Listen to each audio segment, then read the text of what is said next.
we've seen some incredible things in sports before, but is Lindsey Vonn skiing on a torn ACL the craziest thing you've seen in quite some time? It's up there. It's up there. It's remarkable what she's doing right now. Yeah. I had to read it over several times before I went on the air because it didn't make any sense. You see the crash last week and you think, all right, she's probably going to compete because it sounded like she was going to. Like the U.S. ski and snowboard official Twitter page basically said her Olympic dreams aren't over. She may have the injury and she's being evaluated, but she's not done yet. And then come to find out, it's a completely ruptured ACL. And I don't know if that's like the good kind. Like Nick Bosa, right? Like the type where it's easy to repair and maybe easier to be mobile on it. Because like when Shanahan announced either Michael Williams or Nick Bosa's ACL tear, he said it was just a clean tear, like a completely clean tear, which makes it easier to repair. But completely ruptured, I don't know if that means clean tear or not. But either way, for her to have that injury and then go back out there next week, the hell? Like, how about that contrast? Because when that news surfaced, and Steph Curry is going to be out day to day with Rutter's knee, you know, Jimmy Butler done until next December with a torn ACL. Well, Lindsey Vonn's like, I'm just going to go out there and play. But how long does she compete for? Not to minimize what she's doing right now because it's incredible, but like, how long are her? I guess competition for Winter Olympics. I don't know how many events she's competing in. There's like 5 or 6 different events that you can in downhill skiing. Okay, so 5 or 6 times she needs to get on a pair of skis and go down with a torn ACL. But look, that's incredible. Yeah, like, dude, like, yes, anybody with a torn ACL, like we saw the season's end for Mahomes and Micah Parsons. I remember, God, what was it, the 2007 AFC Championship game where Phillip Rivers was playing with a torn ACL? And I always ask Lowe when he was around. Saw Lowe this week, by the way. Getting crazy. I asked Lorenzo Neal, like, did Phillip Rivers ruin your chances of winning of going to the Super Bowl that game? He's like, yeah, kind of. Like, honestly, it probably would have been better with Billy Volek played, but Phillip wanted to go out there and compete. And I get why Lindsey Vonn's doing this. I saw her press conference, and she was like, I'm going to go out there, and if I fail, I fail. And I guess she's close to retiring. That's why she's doing this. She's 40 years old, and she, doesn't want this to be the lasting image of her competing is a torn ACL, and she didn't go out and do it. Totally. It's remarkable what she's doing. To go on a pair of skis and have to use your knees, and she's definitely favoring that one knee, but if she falls, ouch. Like, you can add more damage to that thing. So props to her. This is the most incredible thing I've seen in quite some time when it comes to sports, whether she wins or not. Like, kudos to her. That's unfucking believable. That's tough as shit. This is her comeback tour. Like, she already retired once, and that's because she had injuries. And then she had like knee replacement surgery. So she has titanium in one knee, a completely ruptured ACL in the other. And she just won like a World Cup race and became like the oldest to do it. And now she's looking to become the oldest to compete in alpine skiing and Olympic history, which is pretty insane if you think about it. And now doing it with a torn ligament, like it is nuts. I don't know if she's probably not going to win, but the fact that if she makes it to the bottom, that's a victory in itself. And it sucks because 2 of the maybe 3 biggest names at the Winter Olympics had these injuries that might set them back. Chloe Kim being the other one, who's probably, she was the overwhelming favorite to win another gold medal in snowboarding and make Olympic history doing it by winning 3 straight, which was also wild to me.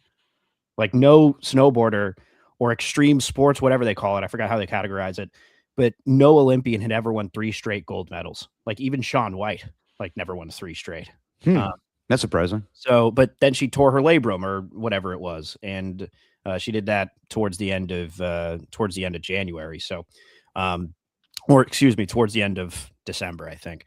So, yeah, man, it sucks, but you know what? It's the Olympics. It happens every 4 years. It's built different. They're built different when it comes to that, right? It's you never know how many more of these games that you can go to when you're that age and when you're doing sports like that.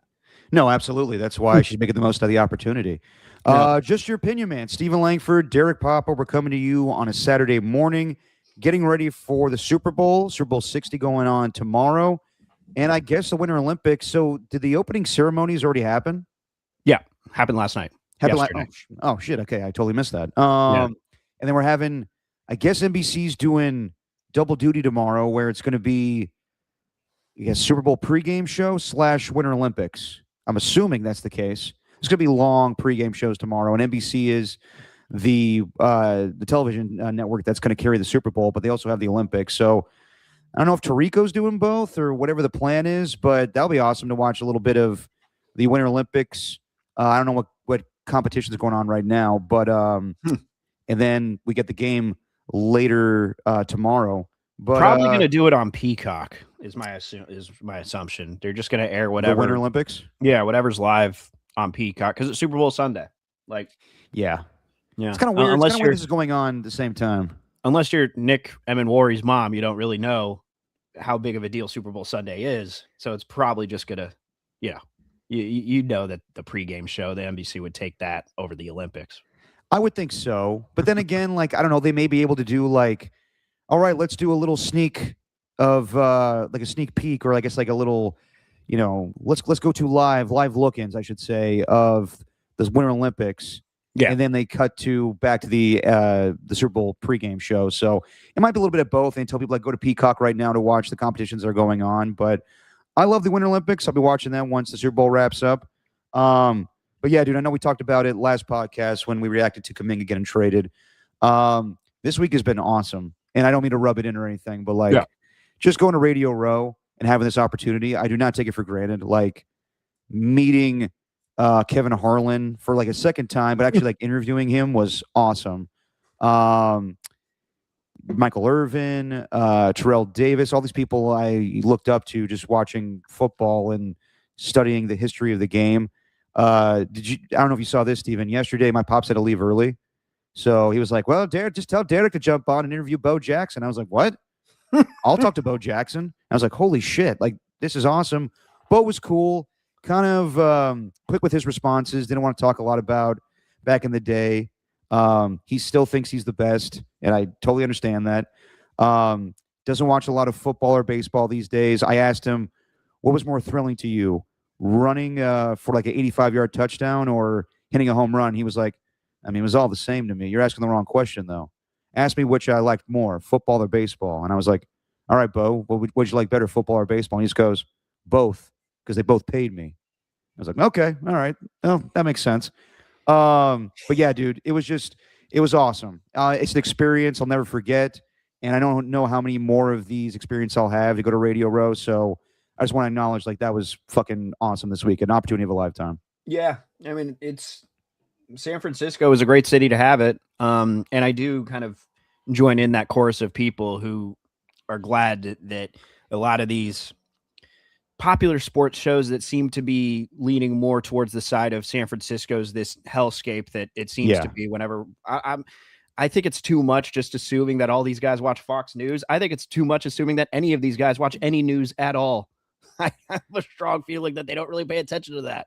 I think that's too much, but I did like that people came to San Francisco and realized what a cool place it is, because it absolutely is, just like anywhere in the United States. I'm sure there's beautiful places and crappy places in every single state in America. And I don't know. I do hate the whole, well, I'm going to prop up my state so I could shoot down yours or cut yours down, whatever. I think that was the thing from the outside looking in. That was like the coolest part of this week, was just seeing people realize, oh, San Francisco is not just 2 blocks of the Tenderloin. Yeah, I saw a lot of that this week where people were like, wow, this place is actually cool. Pat McAfee, Will Compton, Taylor Lewan. And they act like they'd never been to San Francisco before. Like, Pat McAfee was here a couple of years ago when he was doing College Game Day in Berkeley. So, like, I don't know why people are surprised.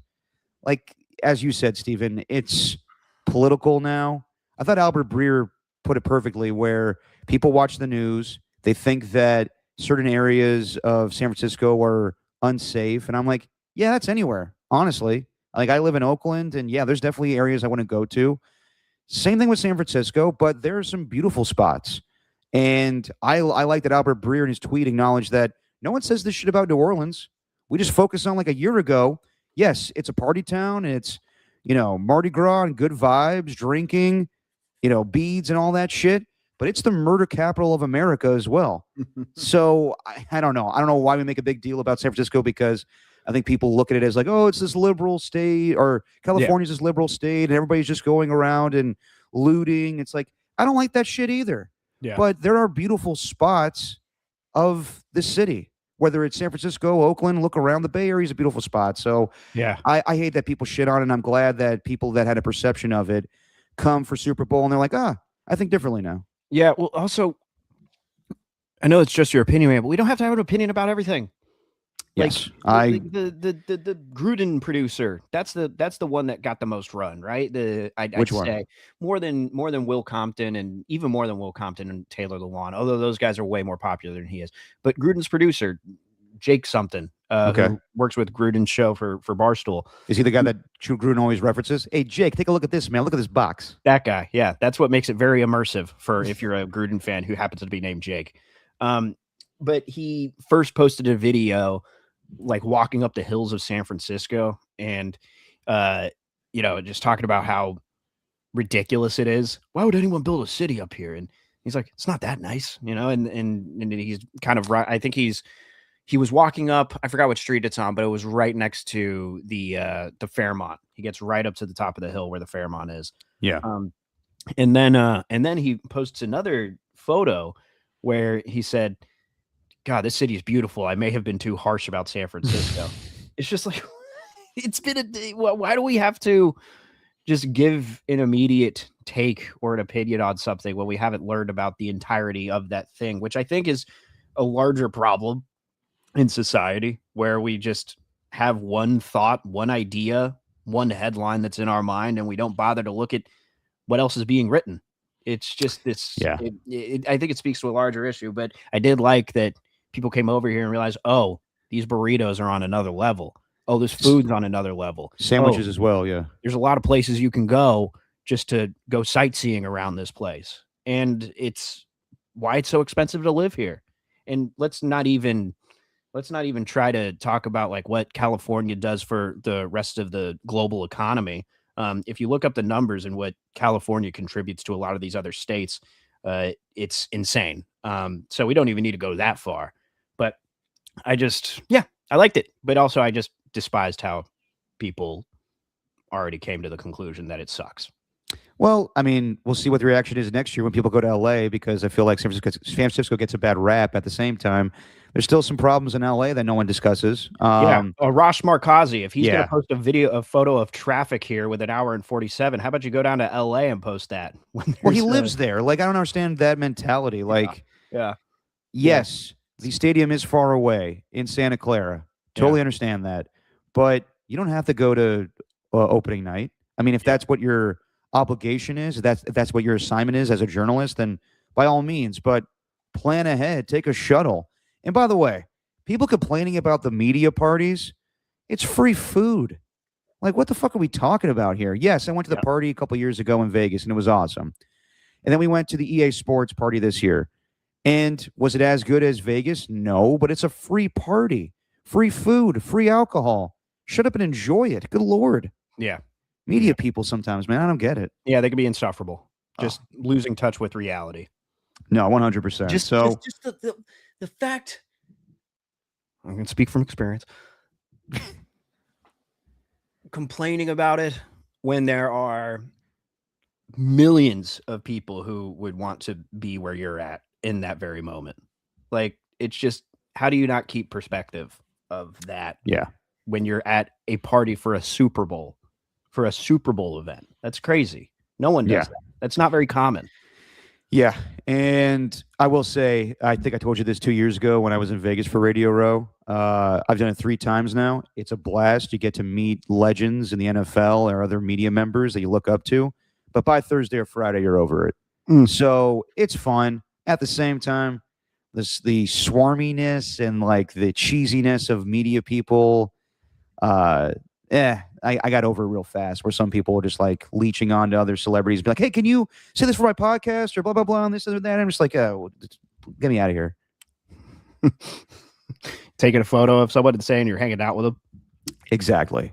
People looking for their 15 minutes of fame. And it was funny though. Yesterday we were doing the show, and usually for the afternoon drive radio shows, that's not a lot of people are still doing their shows when it's that late in the day, because it's usually more East Coast people. So it's busy in the morning. By the late afternoon, people are already gone. So yesterday was the last day for Radio Row in the Moscone Center, and they were tearing down shit while we were still on the air. Like you could hear in the background being like, burr, burr, burr. Like all of our our surrounding like stage was taken down, and like people are doing forklifts and taking chairs right underneath us. And I was like, all right, time to go. It was a good week, but time to go. Hey, can I just address this comment from Tacky here? For one, totally agree. Social media gave too many people the impression their opinion matters. Totally agree with that. But the other one, I've never felt unsafe. Oh, sorry. The comments went down there. Tacky saying, I've never felt unsafe in San Francisco. Yeah, Tacky, have you seen you? You do not look like a person anyone wants to mess with. You got that beard, man. That's a great point. And yeah, to Tacky's point, social media gave too many people the impression their opinion matters. I'm with you. I thought you had a great line just earlier, Stephen, where it said, just your opinion, man, but not everybody needs an opinion. I agree with that. I think that's what I hope this podcast, when we talk sports, it's like, yeah, we give our opinions, but at the end of the day, nobody's opinion matters really. Yeah. Like you give your opinion, cool, but it's not different than anybody else's. And then you just look around Radio Row. There's so many people that have podcasts now. It's not even Radio Row anymore. It's Media Row. And you're like, damn, I like that people have more opportunities. And you see like Pat McAfee going up to people after a show, speaking to them for 2 hours, giving them advice. But yeah, it's a oversaturation of sports media lately, I would say. It's their time to shine, man. This is the last time. I believe me. I want everybody to have their opportunity, and I know it's like hypocritical when I'm saying it right now because we're doing this, but it's a lot. It's a lot of media. Oh, Tacky, did you shave your beard? Where? Ernie 2 says my beard's coming off in 2 weeks, and Tacky says, "Let's go, let it go, rockin'. Join." Oh, let it go. I thought he said, "Let's go, rockin'. Join the club." Tacky, I thought you shaved your beard. No. Okay, all right, good. Sorry. Clear the air. I would give Tacky a lot of shit for that because he gave me shit when I accidentally shaved my beard off. He was like, "Ugh, I don't want to see your chin." Dude, I'm never doing it. I'm never shaving this thing. No, I can't go babyface. Not unless I know I've lost like 40 pounds because the double chin's apparent. It is, and there's a certain view I think we all have of ourselves. I think there's a certain view that we all have of ourselves that people don't see, and when I look in the mirror, I tend to get disgusted with myself. So I'm just not doing it. Like the beard's the only when I shave the beard, I look disgusted. And like the last time I shaved it was a few years ago. I saw a picture of it, and I remember thinking at the time that it looked terrible. And then I looked back at a picture. I was like, oh, that wasn't that bad. So I can't imagine what it would look like now. Yeah, I had that same feeling where it's just like, I probably don't look as bad as I think I do when I look in the mirror. But then if I shave my beard, it's like, everything just, all the fat in the folds, like, get that fat out of your face. Yeah. All right, let's talk a little bit about the Super Bowl. Get that fat out of your face. Get that fat out of your face. We'll talk about the Super Bowl, the matchup, and our predictions and everything. The NFL honors, the NFL Hall of Fame. But let's start with a story that happened when we were doing our last podcast. We didn't have time to get to it because we're focused on Kuminga. Maxx Crosby. Maxx Crosby, we know that he wasn't thrilled about being shut down for the last 2 games of the regular season. And he's spoken about it briefly. Doesn't go into a lot of detail, but he was pissed off about that. And also at the same time, he was dealing with a knee injury. So I understand why the Raiders shut him down. But there's been a lot of rumors that maybe he could be moved in the offseason. The Raiders are doing maybe another rebuild, sounds like that, where they're drafting a quarterback first overall. They're trying to rebuild their offensive line and pretty much everything on the roster. But do they want to build around an Ashton Genty, a Brock Bowers, a Maxx Crosby? When John Spytek was asked about it in the end of the year press conference, he didn't say that Maxx Crosby's off the table as far as a trade piece this offseason. So, Jay Glazer, and I got the clip here, Steven. I'll pull it up if I could share my screen real quick. Jay Glazer went on with Yahoo Sports on Wednesday. Yeah. And I want to play this whole clip because people are getting like a little snippet of it, but I want to play the whole thing because it gives context to what Jay Glazer's talking about in his relationship with Maxx Crosby. I remember Ian Rappaport the team went to him and said, "Oh, Maxx Crosby, we're going to do right by him. We're going to shut him down, and we're really going to protect him from him." And then Max is on the other line going, "Man, screw these guys. They're shutting me down. I am not about this. Hell no, I'm not doing it. I left the facility. I'm out. I want to get traded. I'm done." And I was kind of trying to talk him off a ledge. And then I went to GM John Spytek. I'm like, "Spy, you got to understand. There's a couple guys. If they tell you they're playing, they're playing. It's not open for discussion. They're playing. There's certain guys, they need it, right? And for a guy like Maxx, who he's an addict, he's addiction issues, he needs structure. You can't do that to him, right? So I want you guys to look at it. You can still go for your first pick, but it can't involve him. And this is why I'm so tied in the league. Like these GMs and head coaches will come. It's my 34th year, 35th. They'll come to me with this stuff, And Maxx, that wasn't good. Do you think I think his time with the Raiders is done? I do. Okay. Before the draft? Yeah, probably. Yeah, Is there a landing spot that makes sense in your opinion? a ton of them. I'm not going to say what it is yet because I'm going to try and help it out. Sure. What kind of haul do you think realistically a Maxx Crosby gets in general? He probably more than Micah. So the day it happened, no less than 20 teams called me and asked, "Dude, is this real? Can we get him? What's it for?" I'm like, "God, we're not there yet, but yes, it's real." Do you think his time with the Raiders is done because that's a Raiders decision or because that's a Maxx Crosby decision? They didn't want to do it. But he was just like, "I'm not going through another rebuild." And like he and Okay. So when you hear that, Steven, what is your reaction? Boy. Well, there's a lot that goes into it because Crosby has addiction issues, so he needs to get his football fix. Yeah. That was an interesting thing to bring up. And it didn't sound like a report. It did not sound like Glazer going onto the Fox pregame show, who's in, who's out, this player's injured, this player's active. It wasn't that. It seemed more like an opinion that his time with the Raiders is done. The thing I'm interested in and the follow-up that I would have liked to have heard, and I'm sure Jason Fitz did, and I believe that's Caroline Fenton, who he's co-hosting with on Yahoo. I'm not sure.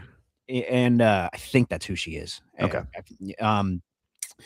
But I don't know if any of them asked the follow-up. Well, what was Spytek's reaction when you got but you got a very tapped-in reporter who's coming up and basically speaking for a player saying, "You don't do that to Maxx." Yeah, that's my reaction to the whole thing. Obviously, I don't deny or I don't, disagree with Jay Glazer that he probably is close with Maxx Crosby. But to act like he can call John Spytek and be like, "You don't do that to him. You don't do that to Maxx Crosby." And I'm like, yes, Jay Glazer's been around the block and has been covering the NFL for 35 years. But to tell a GM, like, "You don't do that to him. No, you don't do that. You stay away. You stay away from my guy, okay?" His voice was ridiculous there, too. And to your point, I know I respect the fact that Maxx Crosby is a former addict. But with all due respect, he deals with not playing football in the offseason. I understand he has a routine and everything, but they're looking out for him when it comes to the knee injury. And they only had 2 wins. I don't think it was that big of a deal, but I get it.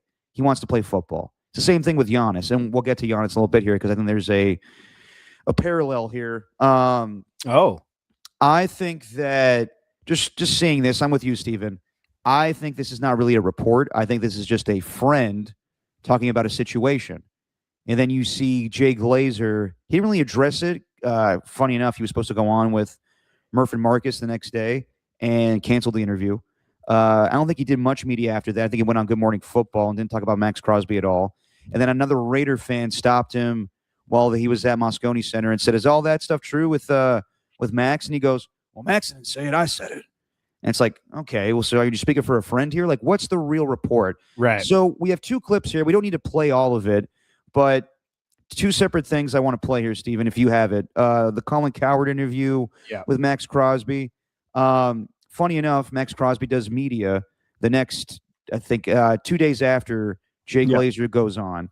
And he addresses that stuff, but he's in the Raider facility wearing he's wearing a headband and a sweatshirt. And he kind of plays it off like, I'm not asking for a trade or anything. To stories because you're such a high profile player. Let's also acknowledge that Colin Cowherd, that was like his top story of the day. Yeah. After Crosby, or after that quote unquote report surfaced, it was like, are the Raiders done with Maxx Crosby? Where's he going next? Tom Brady's part owner. Here comes Fernando Mendoza. You're in the news now all the time. So I don't know what's true, what's not. Here's what I'll ask. Where are you today with the Raiders? Where's your mind at? What are your thoughts? I don't know. What I read true, what I read, that you're in the news all the time. So just lay it out there. Where are you with the Raiders? Yeah, it's funny. I'm glad you brought it up because, it's like damned if you do, damned if you don't. For me, in the past, I've learned, being too vocal and too involved with trying to make, I want this coach or I want this. Like, I've learned my lessons and I've learned from that. And like, that's not my job. My job is to be the best player I can possibly be that guy in the locker room every single day, the leader. That's who I am to my core. That's all I love. That's all I care about and love is being the best version of myself in that locker room and on the field on Sundays and in practice and doing all those in the weight room, leading from the front, not talking and, not leading every day. I do it every single day. So that's what my importance is. And nowadays, especially like this past year and a half, like I'm not talking about stuff like that because that's not my job. And I've been advised, hey, Maxx, I think it'd be best, some of the best mentors in my life, Maxx, I know you care a lot. You're obsessive about it. You want to win no matter what. Like, but you can't control everything. And I've learned that. So now that I be quiet, now that I'm quiet, now I got random people making big statements for me. And they're like, oh, Maxx must have told him this. And this guy, for me, I just sit back and laugh because I know my truth. And when I go to bed at night, I have a smile on my face because I don't have to explain nothing to nobody. I've said it over and over again. I'm getting healthy. I'm in the building every single day. I'm in this building before 6 a.m. It is dark out, and I am in here until almost 2 o'clock, almost 8 hours. I'm putting in straight work, rehab and lifting, getting prepared for next season. Like, that's all that I care about. So all the noise, it's news to me sometimes. I got up yesterday, I looked at my phone, or 2 days ago, I look at my phone, and all of a sudden now I got a bunch of PR people talking about what they, what Maxx is doing. And it's like, I just laugh because if I address it, then someone's going to pick apart what I say there. So it's a lose-lose. I'm just going to keep doing what I'm doing. I'm getting healthy. I'm going to be the best version of myself upcoming this year. And I'm going to put myself in the best position to do that. And that's by taking care of myself and being the best version of myself on a daily basis. My family's good. My wife is doing incredible. My baby girl's 3. She's running the house. Life is incredible. So I just try not to, address certain things because no matter what, someone's going to, pick it apart and make it some way. So I'll let people do their talking. Yeah. So basically he's not acknowledging that that's true at the moment from Jay Glazer. No. I like the way that Colin Cowherd kind of came in there and he's like, you're always in the news. You're always in the news. Like, really? Is he always in the news? I don't know about that. Well, his name is the next one, right? Like, as far as being a big trade piece, we're always looking for that next player who's going to get traded from a bad team, who can change an organization. Micah Parsons was that all of last offseason. And now Maxx Crosby could be that this offseason. I think he told Jay Glazer that in confidence because Jay Glazer is not some random person. Jay Glazer has big ties to like mixed martial arts, and that just so happens to be Crosby's offseason training, in part, is boxing and all of that. And that's Jay Glazer's wheelhouse. So I have a feeling Crosby told him that in confidence and said, oh, God, all right, I got to go do some damage control now.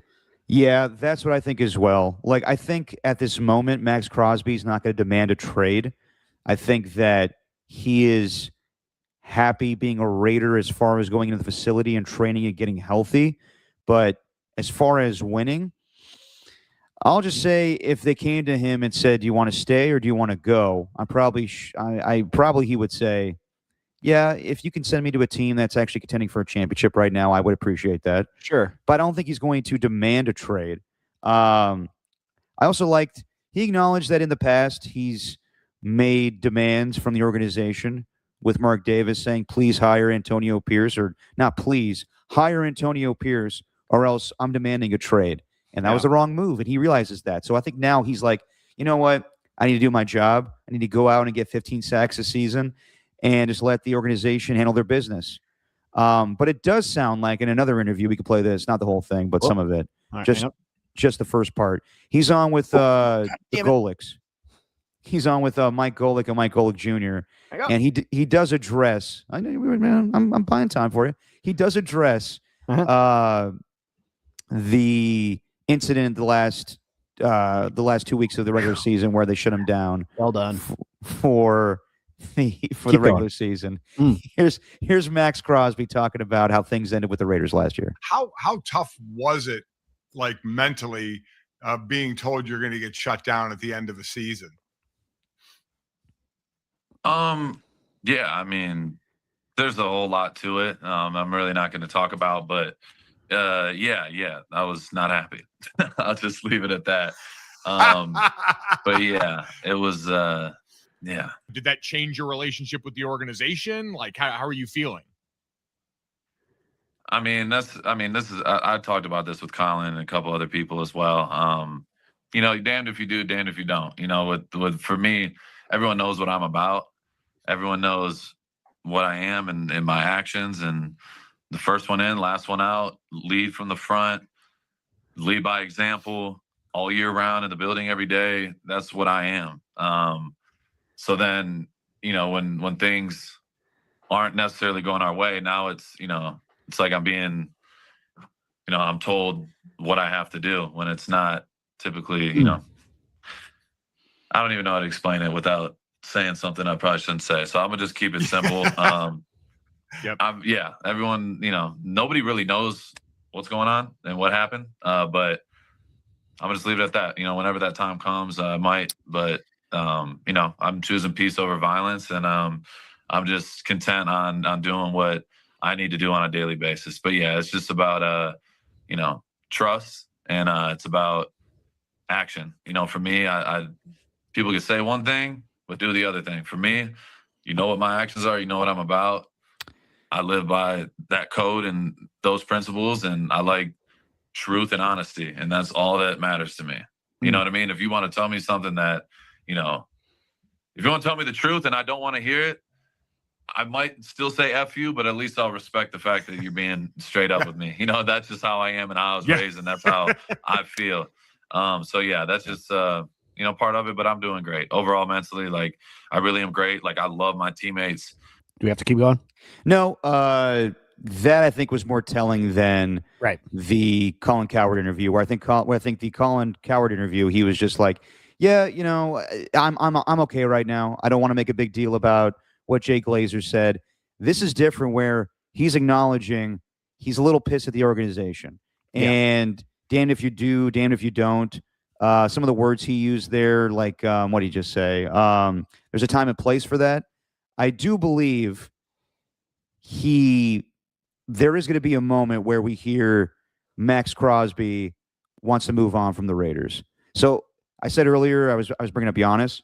I think Maxx Crosby wants to pull a Giannis, where he doesn't want to demand a trade. He has a good relationship with Mark Davis, but if it were up to him, he would want to leave. And I think he's trying to be careful about the way this comes out. I'm sure he wasn't appreciative of Jay Glazer, his friend, coming out and saying he wants out. His time is done, but he wants to be delicate with this whole situation. I don't think he's very trusting in John Spytek right now. That's what it sounds like to me, where he said, you can say something to me one day and then change your mind the next day.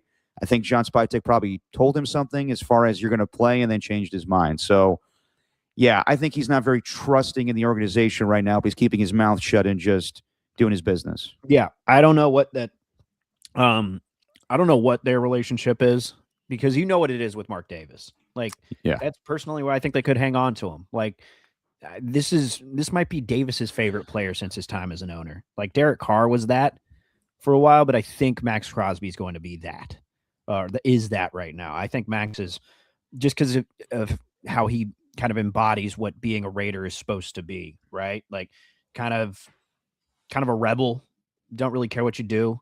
The video of him surfaced the other day of him on the Thursday Night Football panel smoking a cigar, and then he chiefed it as if it's a blunt. Yeah, It still yeah. cracks me up. That's the funniest thing.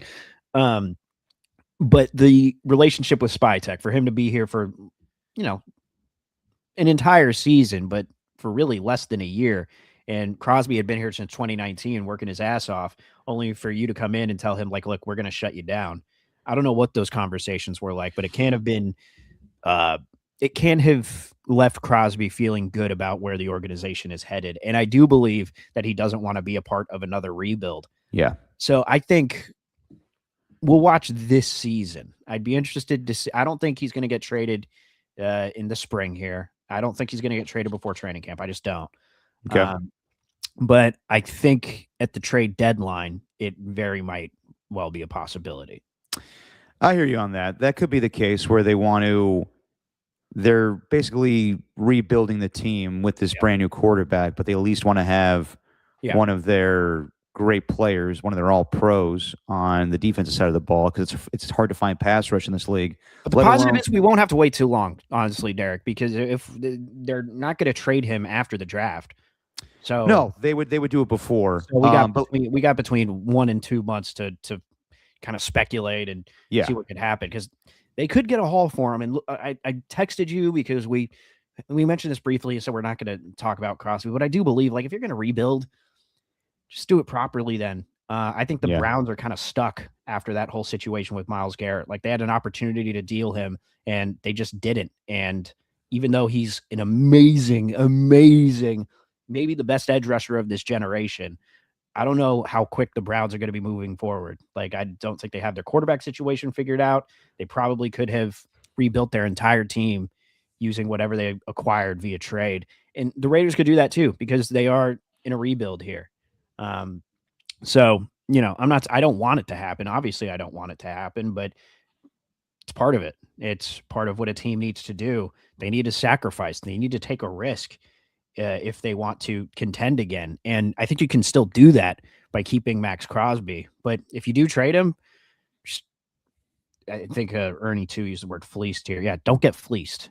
Just, if you're going to trade him, do it properly. Oh, I mean, the starting asking price is 3 first-round picks for me. Sure. That's non-negotiable. Jay Glazer said himself, where Micah Parsons went for 2 first-round picks and a player. Yeah. I know Maxx Crosby, I believe he's older than Micah Parsons, but I would still, 3 first-round picks. That's what I'm asking for. And I'm sure some teams would do that. The Eagles, the Lions, teams are in good situations where they don't necessarily need a first-round pick. They're contending teams. I think they would go after him. The Niners are in a different situation where they need younger players. They need first-round picks. They would still call and ask about it. I have a hard time believing Mark Davis would agree to a trade with the 49ers for Maxx Crosby. And look, I don't know if that's the right thing to do, because I was adamant that trading Khalil Mack away was stupid. But that was different. I think that it's clear that the Raiders they're not a good team with Maxx Crosby. Now, can you replace a Maxx Crosby? No, it's hard to find a guy that you draft in the 4th round and he's had this impact on this football team. But do you give yourself more of an opportunity to find younger, better talent if you trade him away? Yeah, but the draft is a crapshoot. You never know with 3 first-round picks. It could be great. It looks like awesome. Okay, cool. But now, like a year ago when we had the draft and the Browns acquired 2 first-round picks and the Rams acquired 2 first-round picks, you're like, yeah, well, sweet. They'll be able to find their quarterback. It's like you look at the draft this year. It's like, I don't know if you want anybody. As far as Maxx Crosby's future, like he's, in the Golick interview, he's like, I don't want to say anything because I don't want to get in trouble. There's something there with him and John Spytek. And I asked around. I saw your boy Q Myers was around Radio Row, and I said, what's up? And I was like, do you know anything with this Maxx Crosby situation? And he was like, I think that it's kind of been blown out of proportion, but I do believe that Jay Glazer stuff came out sooner than he wanted to. So here's what I think. As I said earlier, we got long ass pregame shows tomorrow that are going to be 8.5 hours long on NFL Network.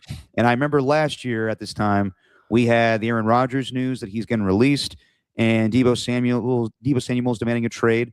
Not a lot of news was broken this week, except for the Jim Schwartz stuff, which we'll get to in a little bit here. Sure. I think that these insiders have been, they've been interviewing guys all week. They've been talking to GMs. I think they've been sitting on stories. I think tomorrow, whether it's Maxx Crosby or somebody else, we will have plenty of news about the future of what's going on in the offseason as far as Maxx Crosby or A.J. Brown or all these guys. Right. I mean, Diana Rossini had an article today saying that, and again, rival GMs believe that Maxx Crosby could be had this offseason in a trade.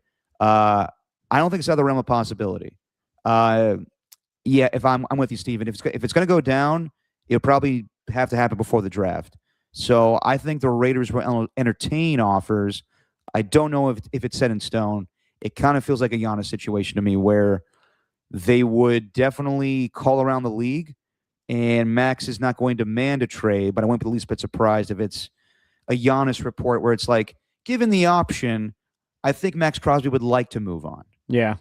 Yeah. Look, I don't blame him either, because he's been here since 2019. He's given everything that he has, and you just can't seem to build a contender around him. Like, at some point, even though he has the Raiders tattooed on his body and everything, I think he mentioned that too. Yeah. Like, at some point, I mean, which was just a terrible decision. Like, no one, even as a fan, I think it's weird when you get your own team tattooed on you. Hey. I think it's weird. I do. I'm sorry. Win, lose, or tie, Raiders till I die, baby. I think it's so strange. It's even worse. Like, I'm sure there's someone who's already got, Patriots 7-time Super Bowl champions tattooed on their body. Now that's somewhere. dumb. Yeah. That shit's dumb. Yeah.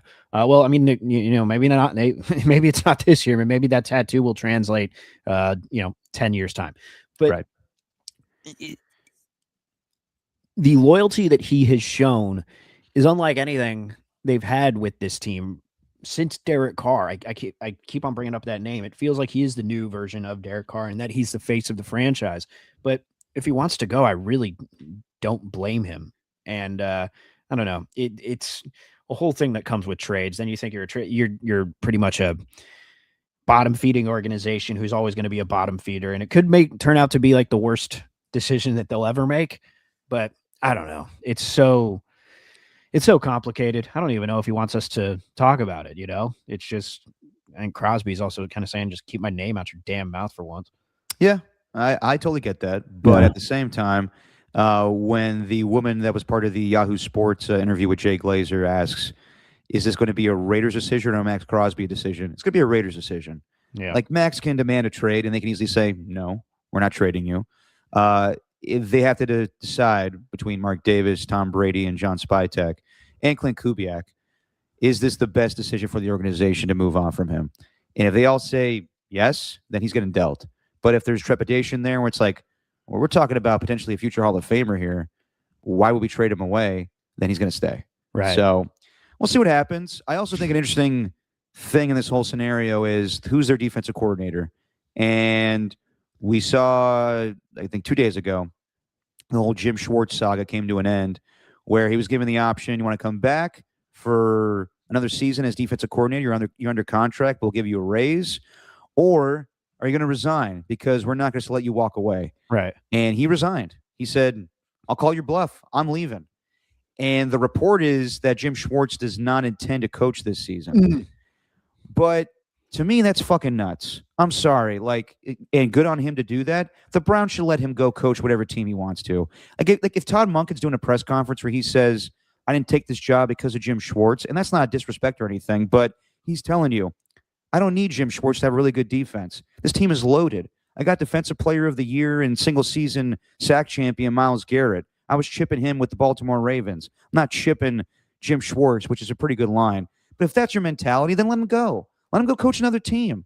I do think if the Raiders land him, that would be huge. I got to believe if Jim Schwartz is coming over, though, he wants to coach Maxx Crosby. So if he ever negotiated with Clint Kubiak and John Spytek, he needs to know what's the plan with Maxx, because I'm not coming here if he's gone. Right. Yeah, and that's a big part of it. That's a huge part of it. I think any defensive coordinator who's going to be hiring for, going to be interviewing for the job. And what's interesting is, like, they can't make it official with Clint Kubiak, right? They can't. But here's the nightmare scenario: Seahawks lose in heartbreak fashion, and he tells Spytek and Tom Brady, "Listen, I can't just say goodbye to this team." It's the Ben Johnson thing, where Ben Johnson lost the NFC Championship game to the Niners, and he's like, "Washington, Bob Myers, I changed my mind. Yeah. I'm staying with this team." I don't think that's going to happen. There has to be something in writing where he's not going to leave them high and dry, because it's just too far gone at this point.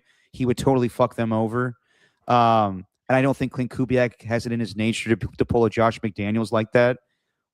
And Clint Kubiak's really good as an offensive coordinator. I don't know if he can pass on this opportunity. I agree, but depends what God tells him. He seems to be a very religious person. He is. During the during the opening night, he was asked a question about like his favorite Bible verse, and he was very glad someone asked that question. So it depends, I think, on his conversation, whatever that is, with a higher power, and what that higher power tells him to do. And for right now, got to be honest, I don't know what God's opinion is, but he doesn't seem to like the Raiders too much. Or she. Or they, or whatever God pronoun God uses. Fair enough. I don't think God cares much about football or anything. You don't think so?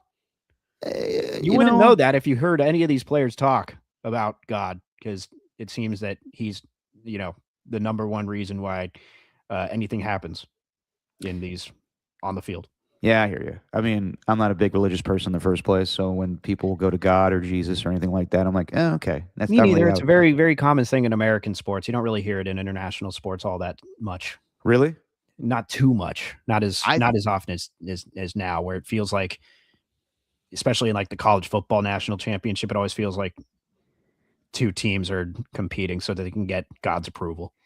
I don't mind if it's something that you say when you win, but if you're like Tim Tebow and the Bible is my playbook, the Bible is your playbook, I'm like, please, dude, please. Yeah, it's whatever. Like, I mean, again, to each their own, but yeah, it's just that's something I can't really. Whatever. I don't want to say anything, or else I'm going to get in trouble. Yeah, no, I hear you. Before we get to the NFL honors and reacting to those, the awards, what do you think about the 49ers playing in Melbourne in Australia? I think it's ridiculous. Yeah? Yeah, a little bit. It's a lot. I just think these international games, as much we as got 9 coming up this season. 9. As much as I'd love to get the world involved, it just throws way too much of a wrench into the schedule. Like, I think whichever team is playing overseas, they get the disadvantage. Like, no matter which way you slice it, they going to Melbourne, and then potentially everyone thinks that the 49ers are automatically going to travel to 2 countries just because they're going to Jed York said that Mexico City is a real possibility this year too. But I don't know if he said that knowing Australia was going to be on the table, maybe. But he did. He knew the 49ers are at a disadvantage if they play over there. So I don't know. I'm kind of indifferent to it. What's that going to look like? They're 19 hours ahead. So are we talking about, what is this going to be, a Friday night game? Yeah. So we were talking about it with Matt Mayoko, where he seemed confident, almost like he's reporting it, that they were going to play 2 international games. They're definitely going to Mexico City because they're playing 9 home regular season games, and they got to go one. They got to play 1 international game. And so that's going to happen in December, probably with Mexico City. Then Copes brought up Australia, and the reason that the Niners will be involved, it benefits a West Coast team. You have to do it early in the season. What I've been told is it's probably going to happen week 1, Rams and 49ers, that Friday. So it would be Saturday in Australia. And some people are saying, like, with the travel and the 19-hour time difference, that this should be like a week 0 thing where you do it Labor Day weekend. And that's not going to happen. I don't think that's going to happen. I think it's great where you're going to get, if the Seahawks win the Super Bowl or the Patriots win the Super Bowl, you get that opening night game on Thursday. And then Friday, there's going to be a game with the 49ers and Rams in Australia. And it's going to suck. But yeah, they will have to come back, practice that week, and get ready for a game probably on Monday night. I wouldn't be the least bit surprised if it's a Rams 49ers. They don't play each other again, obviously, in back-to-back weeks, but a doubleheader where both teams play that night on Monday night and they get enough time to rest. Yeah. But it's not going to be enough. That could definitely throw a wrench in their season, where I remember years ago the Warriors went to Tokyo or wherever they went before the season started for all their preseason games, and they got off to a sluggish start. In the NFL, if you start slow, it could fucking catch up with you fast. Yeah. So I wouldn't be the least bit surprised if the 49ers, if this travel affects their season early on. And just judging by the way the players are talking about in some of these interviews, they are not happy about it. Yeah, well, that's also the pitfalls of playing for an internationally known team. Yeah. Did you read the press release by the NFL? I saw Robert Irwin announce it. Not Robert Irwin. No, I'm not talking about Steve Irwin's beautiful son. No. Wow, beautiful. Okay. I love that guy. He's just beautiful inside and out. Genuinely. No Irwin could do any wrong. I love that entire family. All right. Indy included. Did you watch him on Dancing with the Stars? No. Okay. No. It's just anyone who's involved with Steve Irwin. Anyone who's related to him is a beautiful person inside and out. I love the Irwin family. Even more than my own family. Jesus Christ, you got a baby on the way. but breaking news. The baby's name's going to be Irwin Langford. The press release, though. Any quotes that they got from like the New Zealand, the NFL New Zealand and Australia general manager, or there was someone else they quoted in that press release, but they said the Rams are the designated home team, but the 49ers are the draw. Yeah, the 49ers have a huge market around here. Like, we're really excited to bring them to down under so that we can finally put some American football in our lives. And the 49ers, I think that's just the pitfalls of being the most popular team, one of the more popular teams internationally, and you happen to be really good. They didn't care about the Rams. Like, no one in Australia cares about the Rims. I don't care about the Rims. But the Rams care about having that home field advantage, possibly where they don't get it at SoFi. Well, they never get an advantage at SoFi anyway. I'm going to stop this. No, for that broadcast, I hope it's not, no offense, I hope it's not Rich Eisen doing the play-by-play. I hope it's an Australian guy. It will be. Yeah, I know it will be. I know. Yeah. Great talk show host, great anchor, great NFL host. Play-by-play guy? He's always confused about what's going on in the game. Yeah. Yeah. Well, that's an underrated part of it, right? Is everyone thinks they could do play-by-play until you realize you have to know every single rule and got to be ready to think on your feet. Yeah. It's any one of us can watch a game and then dissect it the next day. You just have to watch it intently and pay attention, take notes. Any one of us could do that, but doing it in real time, I have a feeling a lot of us would crumble if we absolutely, dude. Like what Kevin Harlan does, what my father does, it's an art to follow the game and be the narrator of what's going on. And you cannot let the viewer down. You have to be knowledgeable. That's why I like Jim Nantz and all these guys, Joe Buck. They're great at what they do because they pause, they find out information in real time. No offense to Rich, but there's sometimes like, I think a flag is on the field. We'll get some clarification there. It's like, just wait, and you'll figure it out. But that's why like Tony Romo bothers me, where he's just like, yeah, this could be. We'll see what happens here, Jim. I'm not going to speculate, but I will. That'd be terrible. Yeah. All right. The NFL honors. Matthew Stafford wins MVP by 1 vote over Drake May. I thought he deserved it. I'm with that one. I know some people are like, Drake May deserves it because I don't know really why. They were the 2 seed and the Rams were the 5 seed. I don't care about that shit. Matthew Stafford had better numbers. There's plenty of time for Drake May to win MVP. Stafford, his career is coming to an end eventually. He's coming back for the 2026 season, but I don't mind Stafford winning MVP. I thought he deserved it. He had 12 more touchdowns than the next guy. Yes. Like, he was leading the league in passing yards. I'm I don't know what we're talking about here. I know Mina Kimes went on and said, like, this is wrong. Why is it wrong? The guy has better stats. What are we talking about here? I mean, overall, like, he had a more successful season, regular season, as far as just an individual quarterback. Now, does he have the same talent as the Patriots? Absolutely not. The Patriots have Kayshon Boutte, whereas the Rams have Puka Nacua and Devontae Adams and all the rest. I don't know. Then it becomes this semantics argument about how you define valuable. But as far as I was concerned, Stafford was the best quarterback for a pretty extended period of time in the NFL, like making history in the process with consecutive games, throwing 3 or more touchdown passes. I forgot the official stat, but just doing things that you're like, wow. Whereas Drake May was amazing. Then this gets into a whole thing where you look at the other guy and say, he didn't have that good of a season. No, he did. Yeah. But I'm not mad if I would have been surprised if Matthew Stafford didn't win. And I was surprised it was as close as it was. Yeah, it was surprising. I think it's the closest MVP voting since 2003 when Peyton Manning and Steve McNair tied for MVP. Yeah. It's one vote. Like how, so it's one vote. It can't really get much closer than that. I know. And then one person voted for Justin Herbert, and people are giving him shit. And I'm like, yeah, Sam Monson, the Irish guy. Yeah, what's so bad about that? Like, I don't know. And he had a very detailed and I thought well-articulated argument as to why he voted for Herbert, and people are coming down his road. It was weird.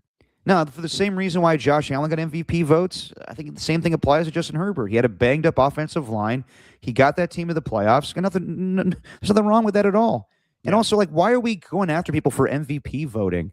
I know, like, Hall of Fame voting, there's a lot of controversy with that with Belichick, but the fuck are we doing here? Because, Derek, we've had 2 weeks without football, and people need something to be mad at. Well, get ready, because people will be mad about the offseason in some form or fashion. McCaffrey wins comeback player of the year. I think that's appropriate. Yeah. You were comparing this, correct me if I'm wrong, Steven. Did you say that this comeback season for McCaffrey is kind of on the same level as Adrian Peterson? Yeah, I was saying that it could. I didn't say that it was. I was saying that this could be on the same level if he keeps up doing what he was doing. And it turns out that he didn't have that great of a season rushing the football. He just had the quantity over the quality. Yeah, I think that, I mean, I get what your take was, but I mean, it's incredible in its own way. I don't think anybody's going to outdo what Adrian Peterson did in 2012. That was remarkable. Yeah. But what Christian McCaffrey did, I thought that he was going to be not a shell of his former self, but not the same player. Not a 1,000 guy. Not the guy that can take a team, put it on its shoulders, and basically be the reason why this offense was humming. Brock Purdy played great. George Kittle played great. The offensive line improved as the season went on, and Kyle Shanahan had his best coaching performance in his career. But let's be real. This all goes because of Christian McCaffrey. He's the reason why they got to 12 wins this season and won a playoff game, catching those 2 touchdowns in the fourth quarter. So it's amazing what he did. And it's not the same on the ground anymore. He barely got over 1,000 yards rushing, but the receiving yardage is unbelievable. And you saw when linebackers that can cover McCaffrey took him away, that's when the offense crumbled. The Houston Texans game, obviously the Seahawks games. So I think the Niners need to find a way to not decrease the carries for McCaffrey, but find another playmaker, because it can't just be all him. But yeah, he's more than deserving for comeback player of the year. Yeah. Have you looked at all-time touches in a single season before? I have not actually. Let's because I got it right here. And I'm surprised I don't know this off the top of my head. I'll put it on the screen. Okay. But look at all of these numbers. Who's number one? James Wilder, who did it in 1984 with Tampa Bay. So, sorry, are these just carries? Touches in general. Okay. Touches in general. James Wilder, like Christian McCaffrey had 413 this year, and he's all the way tied for 25th. James Wilder, 492. He touched the ball almost 500 times. Jesus. With Tampa Bay. Larry Johnson with the Chiefs in 06, 457. Eddie George, 453. LT, 451. Edgerrin James, 450. I'm not taking anything away from McCaffrey. It's really just fascinating how the game has evolved to where 400 touches is just non-existent. I mean, even DeMarco Murray in 2014, 449 touches. How much? What season did Edgerrin James have 400 touches? 2000. Jesus, think about that. That was a Peyton Manning and Marvin Harrison. He still got 400 touches. Yeah, but the thing that's impressive is the age. A lot of these guys in their mid-20s, whereas the oldest to exceed Christian McCaffrey's total was Walter Payton, who had 426, and he was 31 years old. Yeah. Lord, feels like McCaffrey's kind of like not an old man, but it feels like he's older than the generation of a lot of these running backs, and he's still leading the league in touches at 29, but Walter Payton did it at 31. It's interesting looking at that and just thinking how the game has just evolved now. Even if you go down from 2025, the last time someone had more than 400 touches was McCaffrey. That was in 2019. And then before that was Le'Veon Bell in 2017. No one had even touched 400 other than those two guys, which is insane. Yeah, I think that you may see a decline just because McCaffrey had so many receiving yards. I think every year that he gets 700 or more, it's when he kind of has like a decline as far as yards from scrimmage. So the 49ers need more from Ricky Pearsall.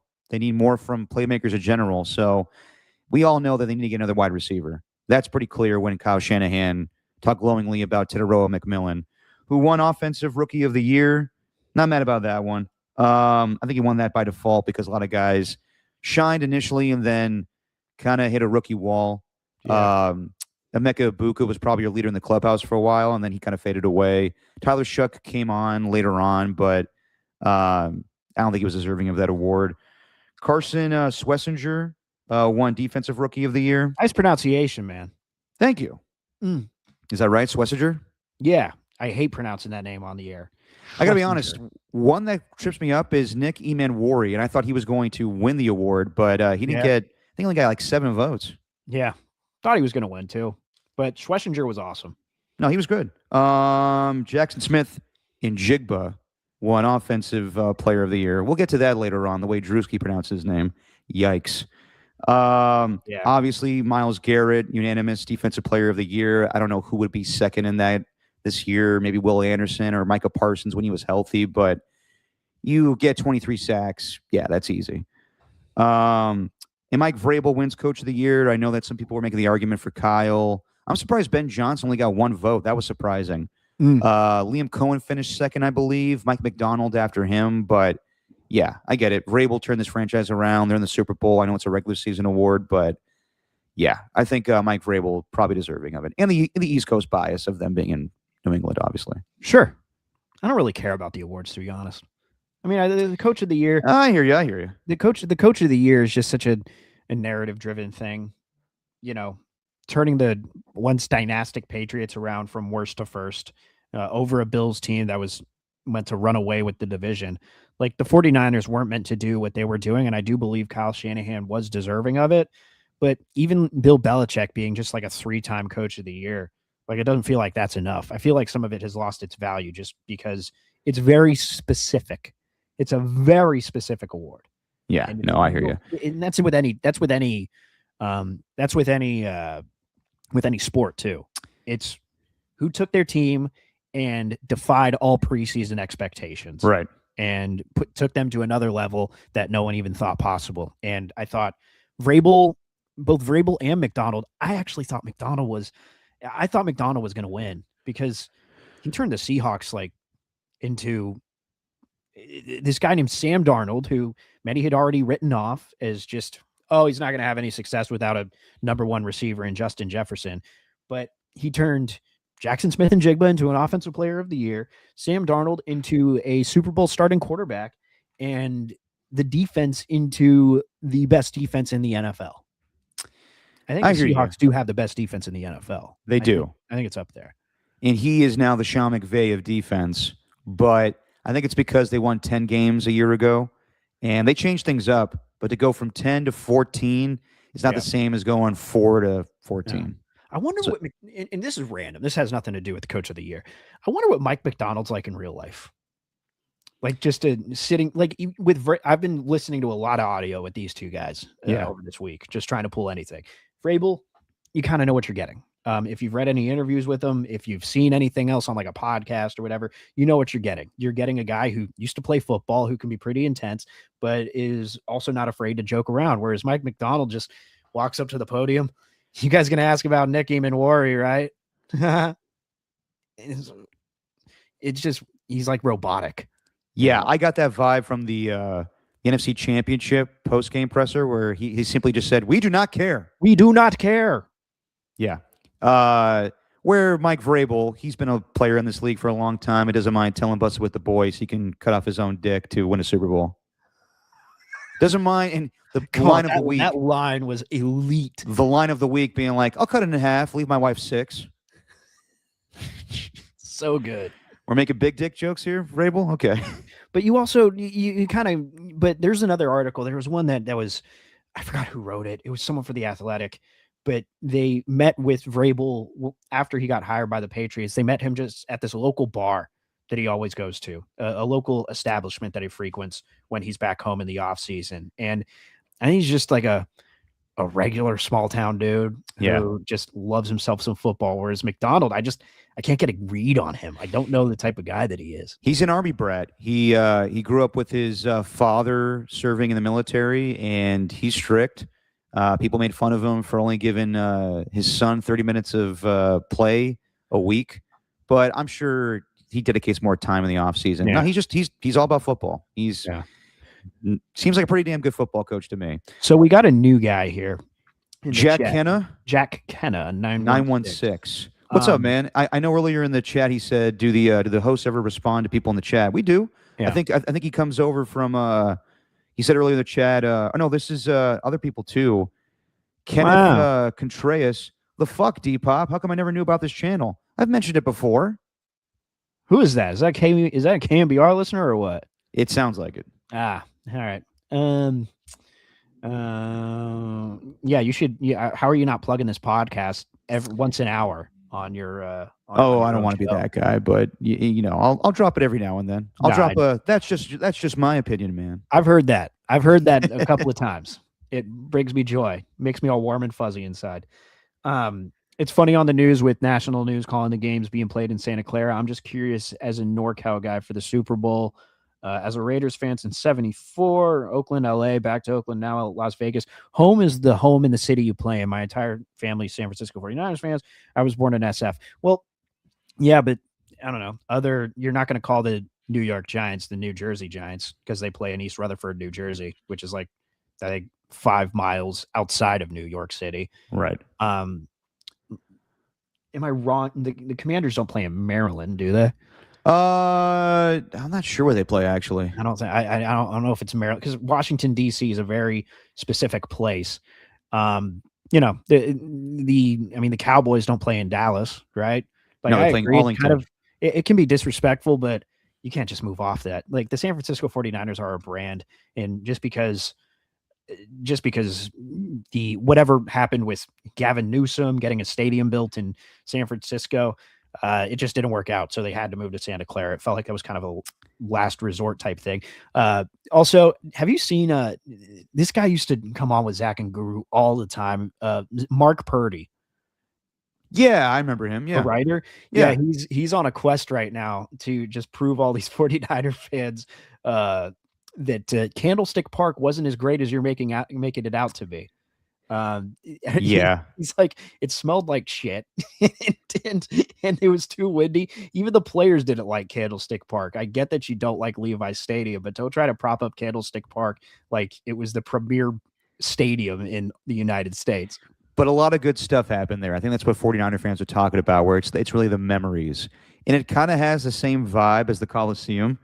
But as I said, when the Coliseum went away, it was our dump. We liked it.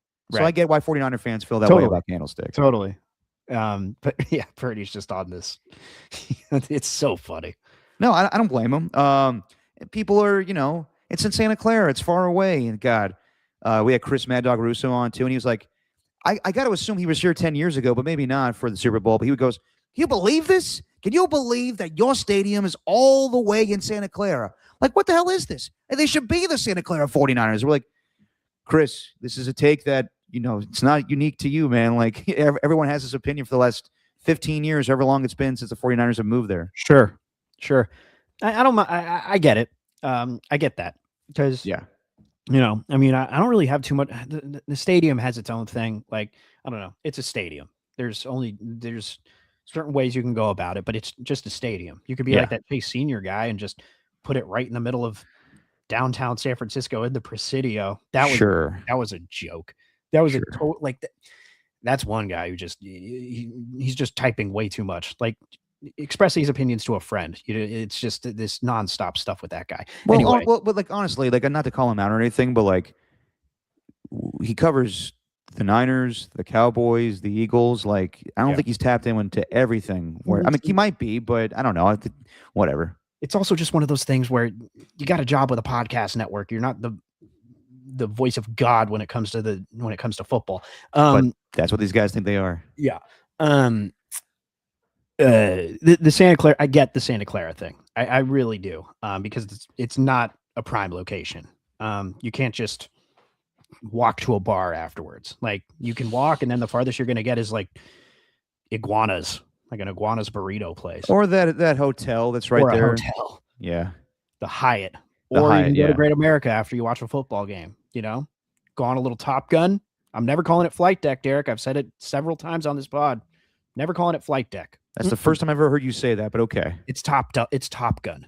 All right. Anyone who tells you it's anything other than anything other than Top Gun, they're just not OGs. Fair enough. Top Gun was Top Gun. The Demon was the first roller coaster I ever rode. And Drop Zone, it's Drop Zone.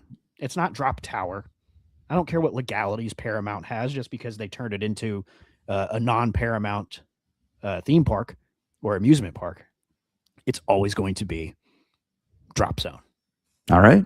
I'm with you on that one, Steven, even though I got to admit, I don't know if I've ever been to Great America. Yeah, that's okay. I don't really, people always do that where they're like, I've never been to this place. Yeah, but if you lived in like the Southeast Bay, then you would have been. Trust me. It was a big deal back when, you know. Oh, dude, I know. I just don't think that my family ever made the trip. Yeah. Yeah. I used to play underground dodgeball there across the street too. That was wild. Underground dodgeball. Nice. Yeah. I was invited by a friend once and he's like a guy who I hadn't really talked to in a while. And he's like, hey man, there's this underground dodgeball tournament going on. Do you want to go? Want to play? Hell yeah. Turns out these guys were like legit professionals. Like that travel around the country playing in tournaments and stuff. And they're sponsored. It was scary as hell. I took another friend once, Tyler, who you've met. Yeah. He got clocked right in the middle of the face, right in the dome. He was one and done. Joni loves Chachi. Dude, it's a serious thing. There's one guy I'll never forget. The American Dodgeball Association of America? Something like that. Yeah. And obviously there's a lot of dodgeball jokes being made. Then you get out there and then you realize, oh, you can't make jokes. You can't be doing this. Your head's got to be on a fucking swizzle, my man. You can't be doing the moves like skills that kills. You can't be doing those skills that kills moves where you're just dancing all around the court. You can't be doing that.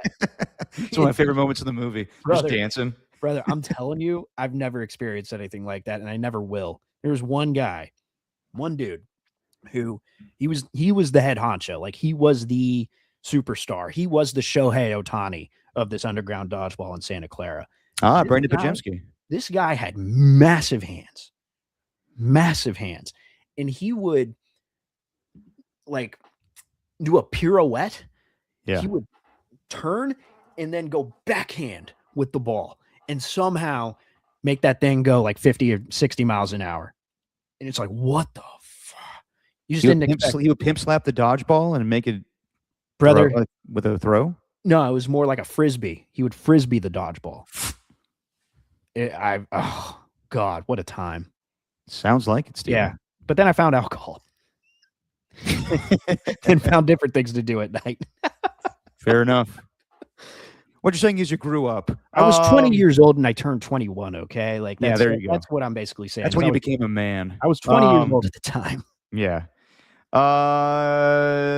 Reacting to the Hall of Fame real quick. Yeah. Roger Craig finally got in, had to wait 28 years for that. And I saw Matt Mayoko make this point where Christian McCaffrey and his amazing season may have impacted Roger Craig getting into the Hall of Fame, where if you are doing like the way that McCaffrey was able to have success this season with running and receiving.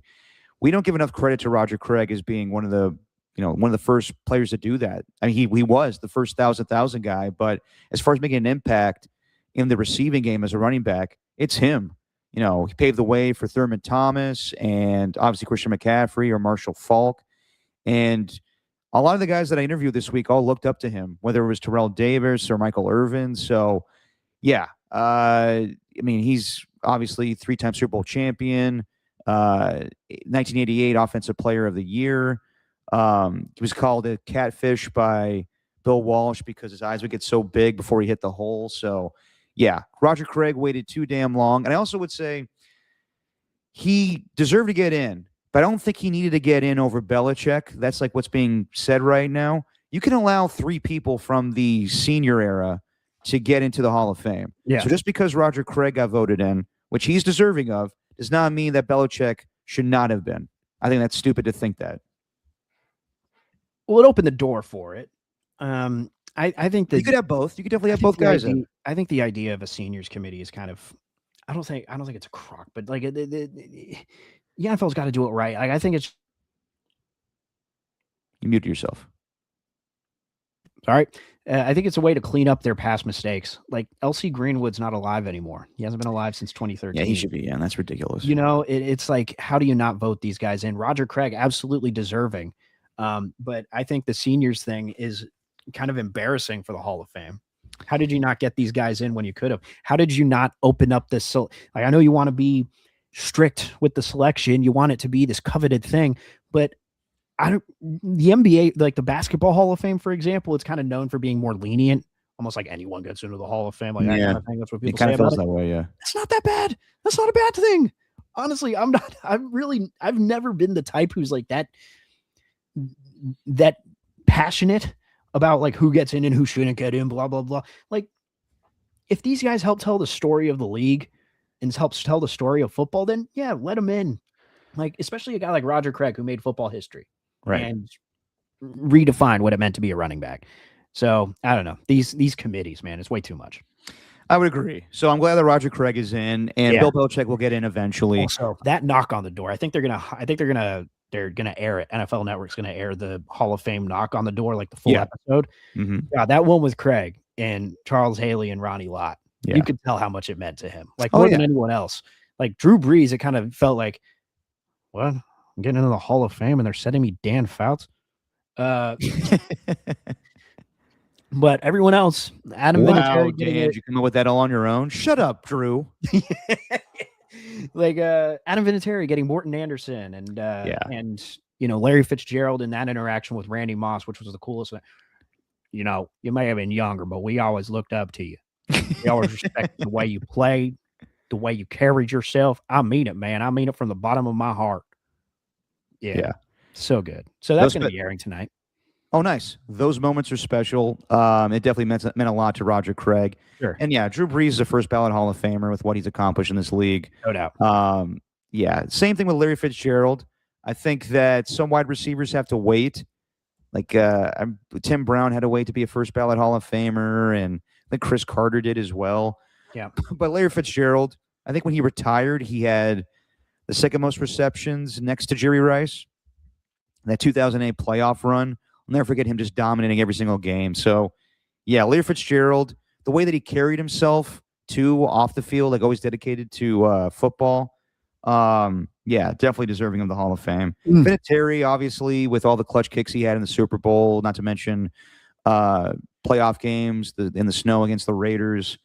When you think of greatest kickers of all time, he's the one you think of. So, also when you think of the dynasty too, like, what if Scott Norwood made those kicks? Like, how would we be talking about the Bills? I think we undervalue kickers. And Adam Vinatieri, beyond just like the field goal percentages and the amount of kicks that you make and the amount that are between the 30 and 40 yards out, or 40 and 50, or 50 plus, like no matter what that is, can you make those kicks in the biggest moments? And Adam Vinatieri just never missed.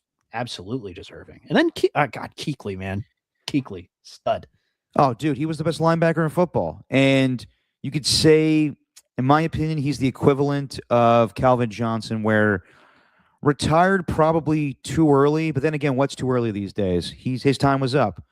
He wanted to go. It's kind of like the same thing with Navarro Bowman. But I will say, Kuechly, in my opinion, I know this is going to be controversial with Niner fans, better linebacker, better in pass coverage. He was the best linebacker in football from the time he came into the league till the time that he retired. So, and concussions definitely shortened his career. But yeah, I definitely, when you watch Luke Kuechly, you're like, damn, this guy is the best, might be the best player in football, honestly. He was, to me, I think, like, if I'm going to cross pollinate with a sport, but to me, he was almost like Greg Maddux, where Greg Maddux was not necessarily with the style, because Kuechly was super athletic and could do everything on the field, but his mind, it was being 2 steps ahead of everyone else, being more prepared than everyone else. And Maddux, he was just the IQ that he had compared to other players. He was just way more ready, and it felt like Luke Kuechly was like that. I mean, it's probably a wrong comparison to make, but just when I think of a player like that, beyond just the physical talent, just watching film and knowing what plays are coming, even doing that. What was it? What was he doing? He was doing the alternate cast for something, and I think it was. Yeah, he was. Was it the? Yeah, you're right. Yeah. Was it the 49ers? Was it with the 49ers? It was I want to say the Panthers 49ers game on Monday Night Football a couple weeks ago. Yeah. And he's predicting, months, I should say. He was predicting that the 49ers were going to get a pick, like knowing that it was going to happen just based on the look. So yeah, absolutely deserving. Now, I don't think this is a surprise, and I think 49er fans should be happy that Roger Craig went in. Frank Gore did not get in. Yeah. And look, he's the third all-time in rushing yards, more than deserving of a Hall of Fame induction. First ballot, I would say no. I think that Frank Gore was a great player, but none of his runs, in my opinion, stand out. None of his seasons stand out. He never led the league in anything as far as rushing yards. He just had a long career, which gets him in the Hall of Fame in my book. But I think he's going to have to wait a little bit. Sure. Where he won't get in. He's not going to get in right now, obviously. And then next year, Adrian Peterson's up, and he's going to be a first ballot Hall of Famer. And I doubt they're going to put 2 running backs in. So I'm just going to tell 49er fans now, be prepared. Frank Gore is going to have to wait a little bit. Sure. But I think they'd be understanding of that. Yeah, not? Some people, dude, I was talking to some fans yesterday. Our guy Jacob, for whatever reason, Jacob Violante, bet $300 that Frank Gore would be a first ballot Hall of Famer. I was like, dude, like I told you, that's a terrible bet. I'm going to text him after this. Yeah, you should. Fucking idiot. Excuse me. All right. $100 that someone's going to be a first ballot Hall of Famer. He did it as our note to self yesterday, and he goes, I know it was a dumb bet, but you know what? Screw the Hall of Fame. It's ridiculous that Frank Gore's not in, because I lost $300 on a bet on a bet where I thought he was going to do that. I don't know. Never trust anyone who wears red pants. He looks good in those red pants, though. He does look great. He can rock anything. I hate him for it. All right. Let's finally get to the Super Bowl 60. Let's talk about this game and pick it. First and foremost, are you excited for the Super Bowl matchup? Are you like, it's Super Bowl I'll watch, but nah? No. I'm excited for the season to be over. I got to be honest, Derek. Personal thing. Yes, I'm excited for a Super Bowl. I'm excited for the final game. I'm excited to watch someone lift a Lombardi trophy. But you want the season to be over. Well, no. It's just personal standpoint here. Like, as a football fan, absolutely. But personally, there's something in the back of my mind that tells me, like, well, when we found out that Jessie was pregnant, and when we found out that the due date was going to be the week after the Super Bowl, I kind of looked at the Super Bowl as the kind of end of an era in my personal life. So I'm not looking forward to it because, it's just after that. All right, it's go time. Like this is where the life changes. And change is scary, although I'm excited for, to have the baby and all that. And I can't wait to be a dad. But so from that standpoint, it's nerve wracking. No, I get it. As far as the actual game, Seahawks, Patriots, Not really, and I think you'll know why based on my final prediction. No, I hear you. Yeah, I remember talking to you. I think it's enough time now where Marty Supreme, the end of the movie, he sees his baby, and then everybody wants to rule the world plays, and like, welcome to your life. That's you, man. That is you in 2 weeks. Yeah.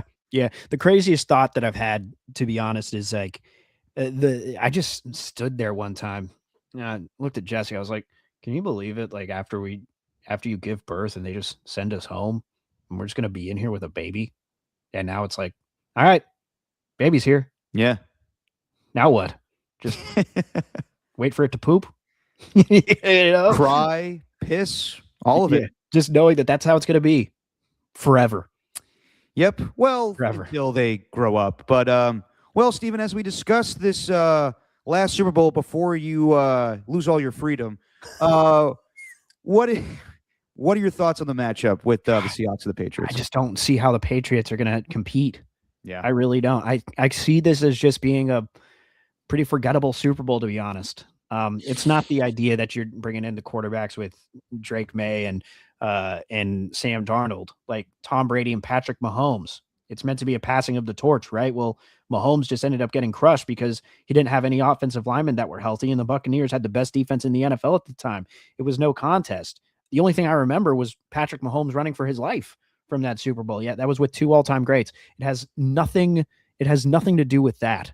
I just think the Seahawks are way too good of a team, and it feels just like we're going to see as it's not necessarily as it's been through the conference championship, but I think the 2 games that you saw with the Seahawks against the 49ers, the last 2, I think you're very much going to see it that way. I don't know how many points the Seahawks are going to put on the board because I think the Patriots are going to be very physical, but I just think they're overmatched.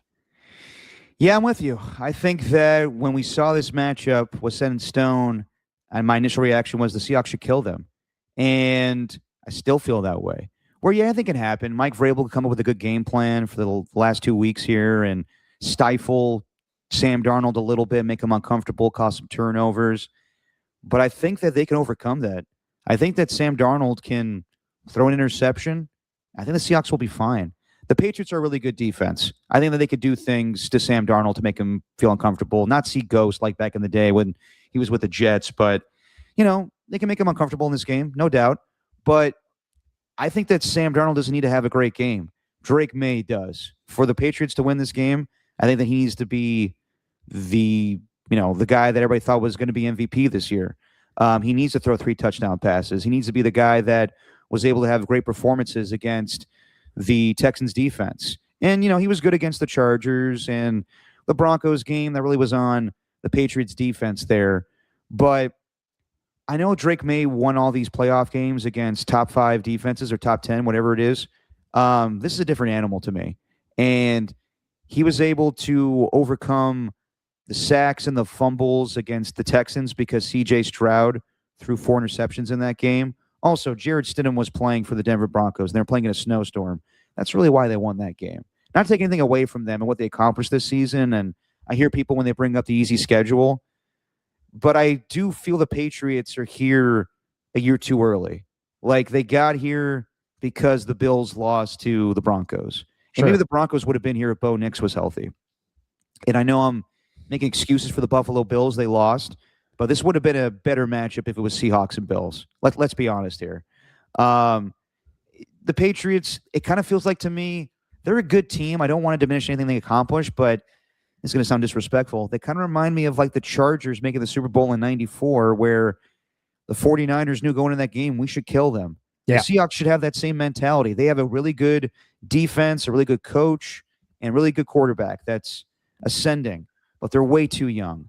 I think that I don't know. I think the moment's going to be a little too big for them. At the same time, the Seahawks are not really experienced themselves. This is Sam Darnold's first time coming here, and not to mention a lot of players on this team. But they just have more talent. It kind of feels like to me. You brought up when this matchup was set. It kind of feels like Super Bowl. What would have been 48? Or no, is it? No. 48, right? Where there was a 48 blowout. Yeah. 49 was the interception. The close one. The last Seahawks and Patriots game. Yeah. I don't think it's going to be like that where it was like 43-8, Yeah. but I do think the Seahawks will pull away in the end. I think that the Patriots can come up with a good game plan initially. A good first 15 from Josh McDaniels. Won't be the least bit surprised if they score first. Yeah. And they have a good lead, like 10-0, and then the Seahawks tie the game up at halftime and then pull away. And also the big reason why I think the Seahawks are going to win this game is because I just don't like the Patriots' offensive line. I don't. That's the other thing. That's the other part. I think they're just going to get dominated in the trenches. Yeah. I think that Will Campbell is learning in this league, but as a rookie left tackle, I think that the likes of DeMarcus Lawrence and Byron Murphy and Leonard Williams will get to Drake May. Yeah. So, with all that said, Steven, the Seahawks are 4.5-point favorites. The over-under is 45.5. Who you got winning? I think we all know. Yeah.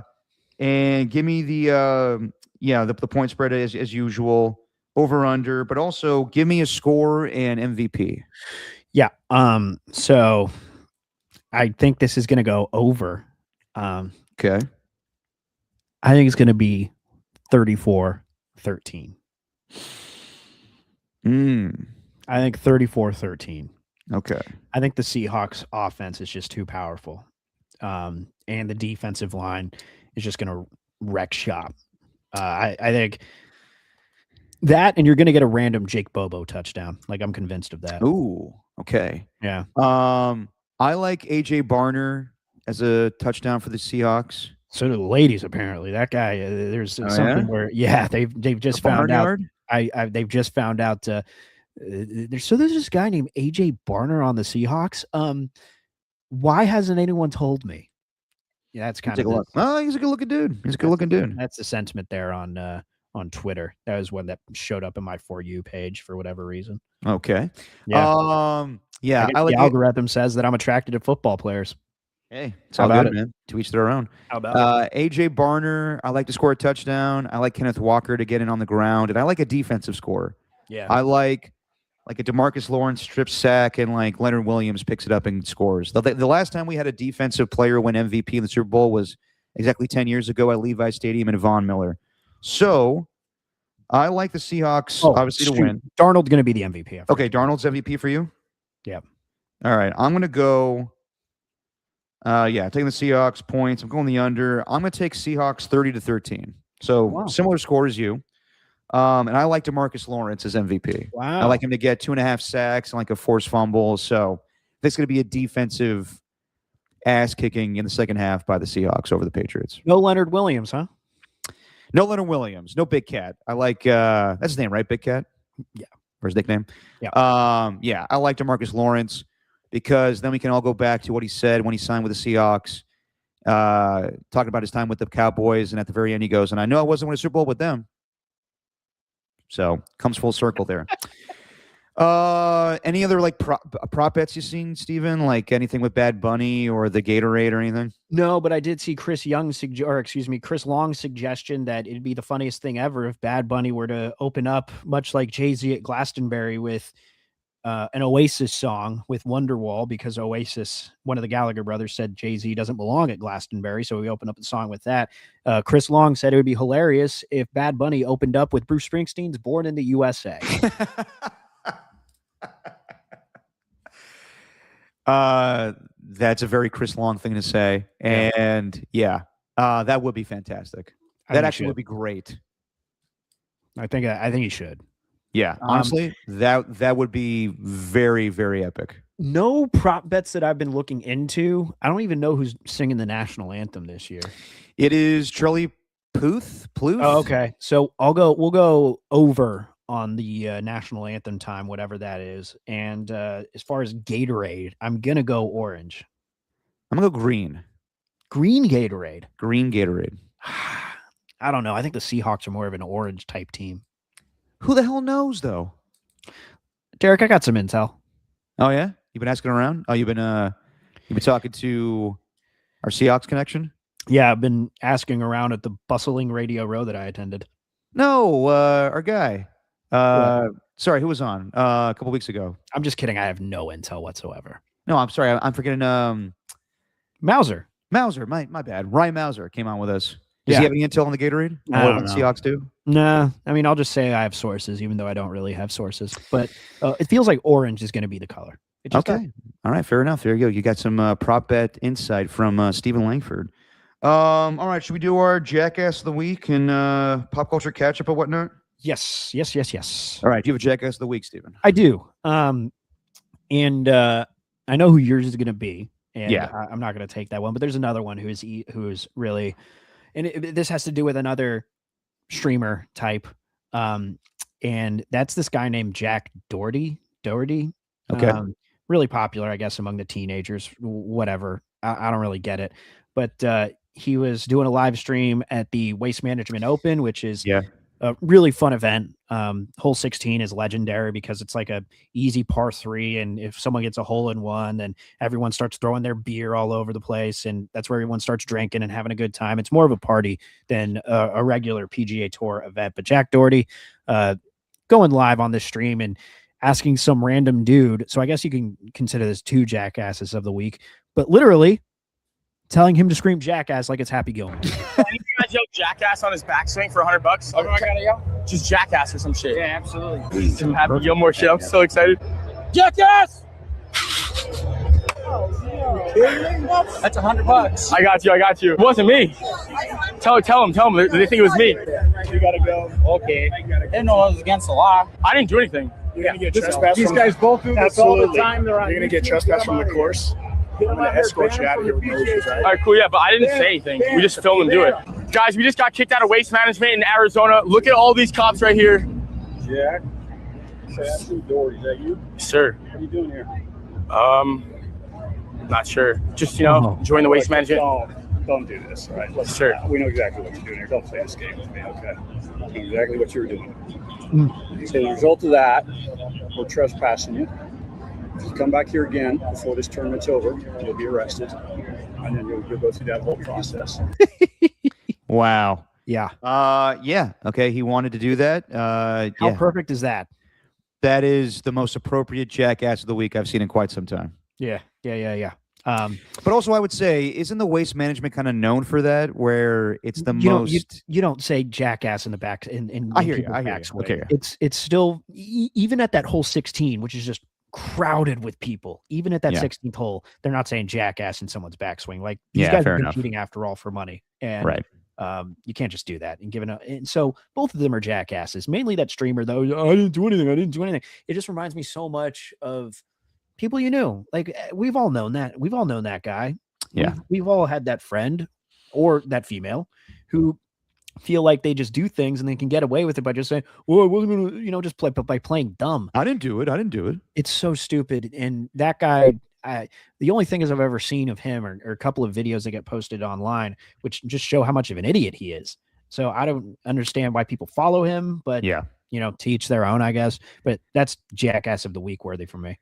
Well, we promote bad behavior now as a society. So, the fact that he wanted to post the guy telling him like, don't fucking play smart with me. All right. Like that would have been embarrassing to me. Like these streamers, get your money, man. But you'll look back on your time and acting like a jackass and you're like, wow, that was embarrassing. And be smart like Johnny Knoxville. Blowing the air horn at just a regular public golf course. Yes. And, now that's funny. But then say like, why are you blowing that horn? I have bursitis. Yeah, bursitis. Be smart. It helps me with my play. Be smart. It's all like it's not even smart to say, "Oh, I wasn't doing anything." Like, come on, not even clever. Yeah. Okay. So I have a Jackass of the Week. Yeah. Okay. I have like an honorable mention. Giannis. Oh. With the Kalshi endorsement. How is he able to do this? Have you seen this? No. What?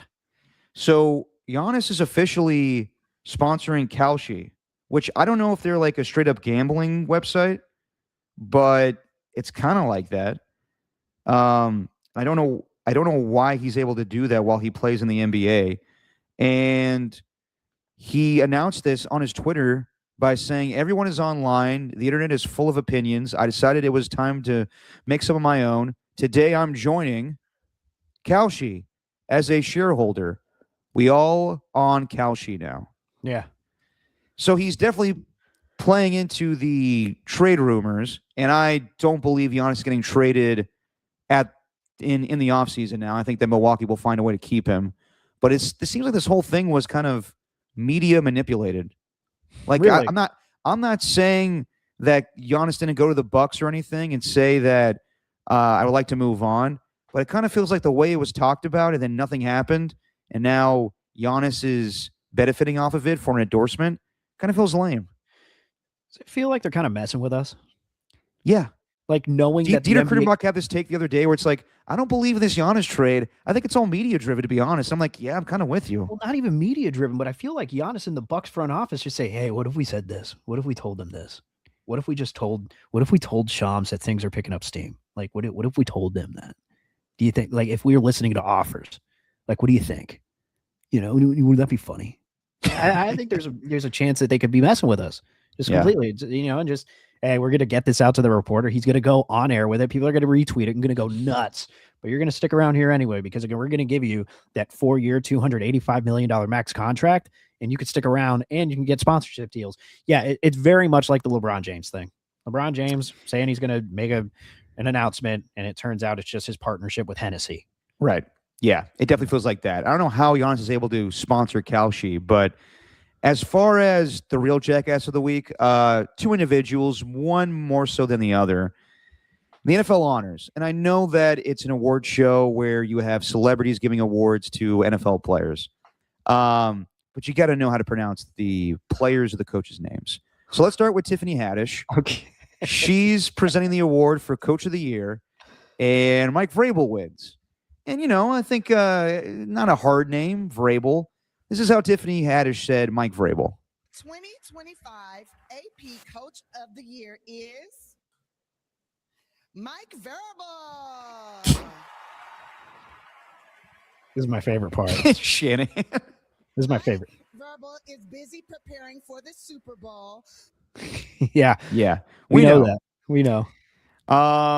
So look, either the producers need to help out with the pronunciation, or the actors and actresses that are involved in this thing need to care a little bit more. You best believe that all of these presenters at the Oscars get best foreign language film down before they go out there. I think you can do the same respect to Mike Vrabel. I think so too. Yeah. I don't know who to blame in that situation. You're right. I don't know if I'd like to think that a producer would say, okay, here's everything. Do you need any help? You know, and but I could also picture a celebrity just being like, nah, I got to do it. Okay. Or just not listening. You know? That could be the case. I also think we don't need these award shows, but they're going to happen. So whatever. Mike Verbal. I like how you doubled down. Yeah, verbal and variable later. But these award shows have been going on for like 15 years now, so they're not going away. But I don't know. I think they're unwatchable. And when he dresses up, he always looks like a pimp. Oh yeah, dude. Did you see him break that TV too? Yeah. And just smile about it.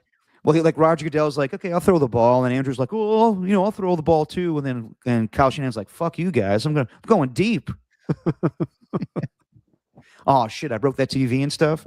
All right, and then I threw that real good. Yeah, threw real good. The one that was bad, I don't think Tiffany Haddish is a jackass for that. I think she just didn't know the pronunciation. This one though, with Drewski, it sounds like he actually knew how to pronounce Jackson Smith and Jigba, and actually knew him personally, or like he's a sports fan. He decided to, it sounds like, I could be wrong here, crack a joke at how to pronounce his name, and Barry Sanders looked like he wasn't having it. Well, the winner decided not to pull up tonight, so I guess on his behalf, Jackson Smith Njigba, Nigaba, Najiba, and Jigba, JSN. Yeah. All right. So I think he was doing a joke. Maybe not. Maybe he doesn't know who he is. No, but I think he was doing the joke. Okay. Yeah. There's some Seahawks players that went to Twitter and they were like, "That's lame, bro. You don't need to do that. That was lame." I don't know how JSN feels about it, and he's the one that really matters. But yeah, I thought that was pretty lame. It was. Think about the family. Think about the family that's watching, and you just messed up the name. And I think I heard somewhere that he at first was Jackson Smith, but he wanted, I don't know the reason, but they also added Njigba after the Smith because he wanted to like honor his family or something like that. So just there's layers to how stupid that was from Drewski. Yeah. Yeah. It's kind of like not the same thing, obviously, but when John Travolta came out for what's her name? The original Wicked Witch of the West, and Idina Menzel, and he's like Adele Dazeem, the wickedly talented, one and only Adele Dazeem, and he like turns. You could tell he's pissed because he's like, I didn't do that right. Like, just get the name right. Get the name right. What the hell are you doing? Yeah. All Drewski, right, man. I've never understood the hype. Yeah, me neither. Again, streamers. Yeah, and he joined when I heard him on. I was really curious because he joined Shane Gillis and Matt McCusker's podcast, and I think Shane Gillis gets a bad rap. I think a lot of these comedians get a bad rap because they say something stupid and then everyone runs with that. Yeah, but those guys at least seem fairly normal, you know. When they brought on Drewski, though, he clearly just doesn't understand like when jokes are like things just fly over his head. Yeah, I just don't think he's very clever. But hey, if he makes a video and posts it, everyone goes crazy. It happens like 3 times a year where on Twitter someone will say this is the funniest Drewski thing ever, and then they'll post like a thread with it and just posting his clips. I'm like, yeah, but just as a person, I don't really know. I'm kind of out. Yeah, I'm not gonna act like I know a ton of his work. I have seen the video where he went full Eddie Murphy and went to a NASCAR race in white makeup and pretended to be like a redneck. I thought that was hilarious, but as far as like him as a dude, I don't know. I don't have an opinion. Yeah. Any pop culture catch up, Steven? Watched Cool Runnings last night in the honor of the Winter Olympics and the Jamaican bobsled team. Yeah, they are. Jamaica, we got a bobsled team. Still holds up, dude. Still holds up. I always laugh. I don't know why, but I always laugh at John Candy when he tries to be passionate and like tells him like, I didn't come all the way out here to get my butt kicked. I don't know. This makes me laugh. Why does it make you laugh? Because like I can't really buy John Candy as like really like a authoritarian right there. I thought he did a very good job. He has his moments in that movie. Cool Runnings is great. I don't think it would have worked had it been anyone else besides John Candy. Well, you got to feel the rhythm, feel the rhyme. Come on, y'all. It's bobsled time. Feel the rhythm, feel the rhyme. Get on up. Get on up, Derek. Oh, I forgot Get On Up. Yeah. In real life, they did not copy the Germans. Like, that would have been bad. Oh, just yeah. Zwein, dry. Yeah, I don't think so. But, yeah, okay, I probably need to give Cool Runnings another try. As far as pop culture catch-up, I haven't watched anything this week. It's been busy. I've been busy with with Radio Row, but I did see this, and I'm kind of glad it happened. Have you seen Ryan Gosling throwing the football, the video that's going around today to promote Project Hail Mary, a movie he's doing? Sure, yeah. So we play the clip real quick because hang on. People are giving him shit on his throwing motion, and it's clear that he's not really throwing the football there. But you know what? I kind of like that a cool, suave guy like Ryan Gosling. Here, we'll see the clip here as Ryan Gosling throws the football.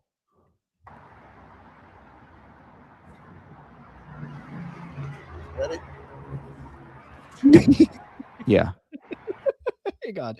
Let's just take a look. Let's just pause where you can tell things go haywire here. Yeah. Yeah, that. Yeah. Arm all the way up in the air. Left arm all the way up in the air. Bent, like leaning backward, like that's just not bad on the release. The wind-up's fine, but yeah, back here. Fine, but then you get there. Then it's you sideways. Get to that moment. Yeah. When it looks like he's doing like the Statue of Liberty. Exactly. And then for whatever reason, it comes out like a duck, and then it gets straight and goes through the donut hole. Yeah. It just changes. Slow motion here. Let's dissect. This is a Bruder film. Yeah, right there, you can see it change. Yeah, coming off of his fingertips. Yep, coming out like a duck. It's going sideways, then it goes straight. I will say, excuse me. I will say, watching that, I was like, Yeah, that's a bad throw. But it makes me feel better about myself because I'm not great at throwing a football either or throwing a baseball, but I can throw better than Ryan Gosling. I need to see you throw a baseball or a football right now. Like there's No, I'm not doing it right now. I struggle with confidence, Derek. I'll let all the podcasters in. I struggle with confidence in myself. I'm very insecure. It's a real problem. I'm working on it. But when it comes to throwing a football or a baseball, that's as confident as I'll be. And shooting a 3-pointer. Like I feel confident that I'm not going to look like an egghead on that. Fair enough. I don't know why I'm mentioning that, but I feel like that's something I'm proud of. No, I'll let everybody know, and I've said this before on the podcast, if I'm ever asked, and I hope not, and I know why I would be, but if I'm ever asked to throw out a first pitch at a baseball game, sorry, I politely decline. I'm not doing that. Not doing it. Not doing it. Because there's no, either it's perfect or people will ridicule you. And in my line of work, no, not having that. People give me shit enough for not having a fucking dresser or whatever, but like, and I have one now. But the way I throw a baseball, don't need that for everybody to break that down. Not happening. It is a risk. Yeah. It is a risk. You see the way my favorite, it's not 50 Cent. It's not Stephen A. Smith shooting a basketball. It is Chris Mad Dog Russo throwing a basketball from half court, shooting from half court. I haven't seen it. It cracked. You haven't seen that? No. Okay, come on. Okay, hang on. All right, please. I'm going to find this. I have Okay, to. while you get that, I think we should end with some moments of Zen. I think both of us have one. All right. And maybe the Russo clip will be that as well. Oh, we got to play God. Nick Emanwari's mom, and we got to play John Gruden running into Rich Gannon on the streets. Absolutely. All right. I got the Mad Dog here. Okay, here we go. This is just so good. Mainly, it's not so much just the motion of it and the actual throw or the shot, rather. It's his reaction afterward, because you can hear him just go, "Oh my God." Come on, Mad Dog.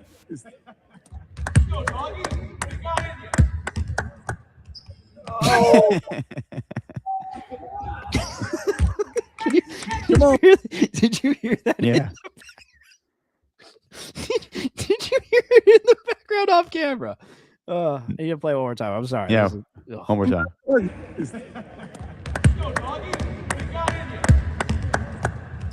Oh.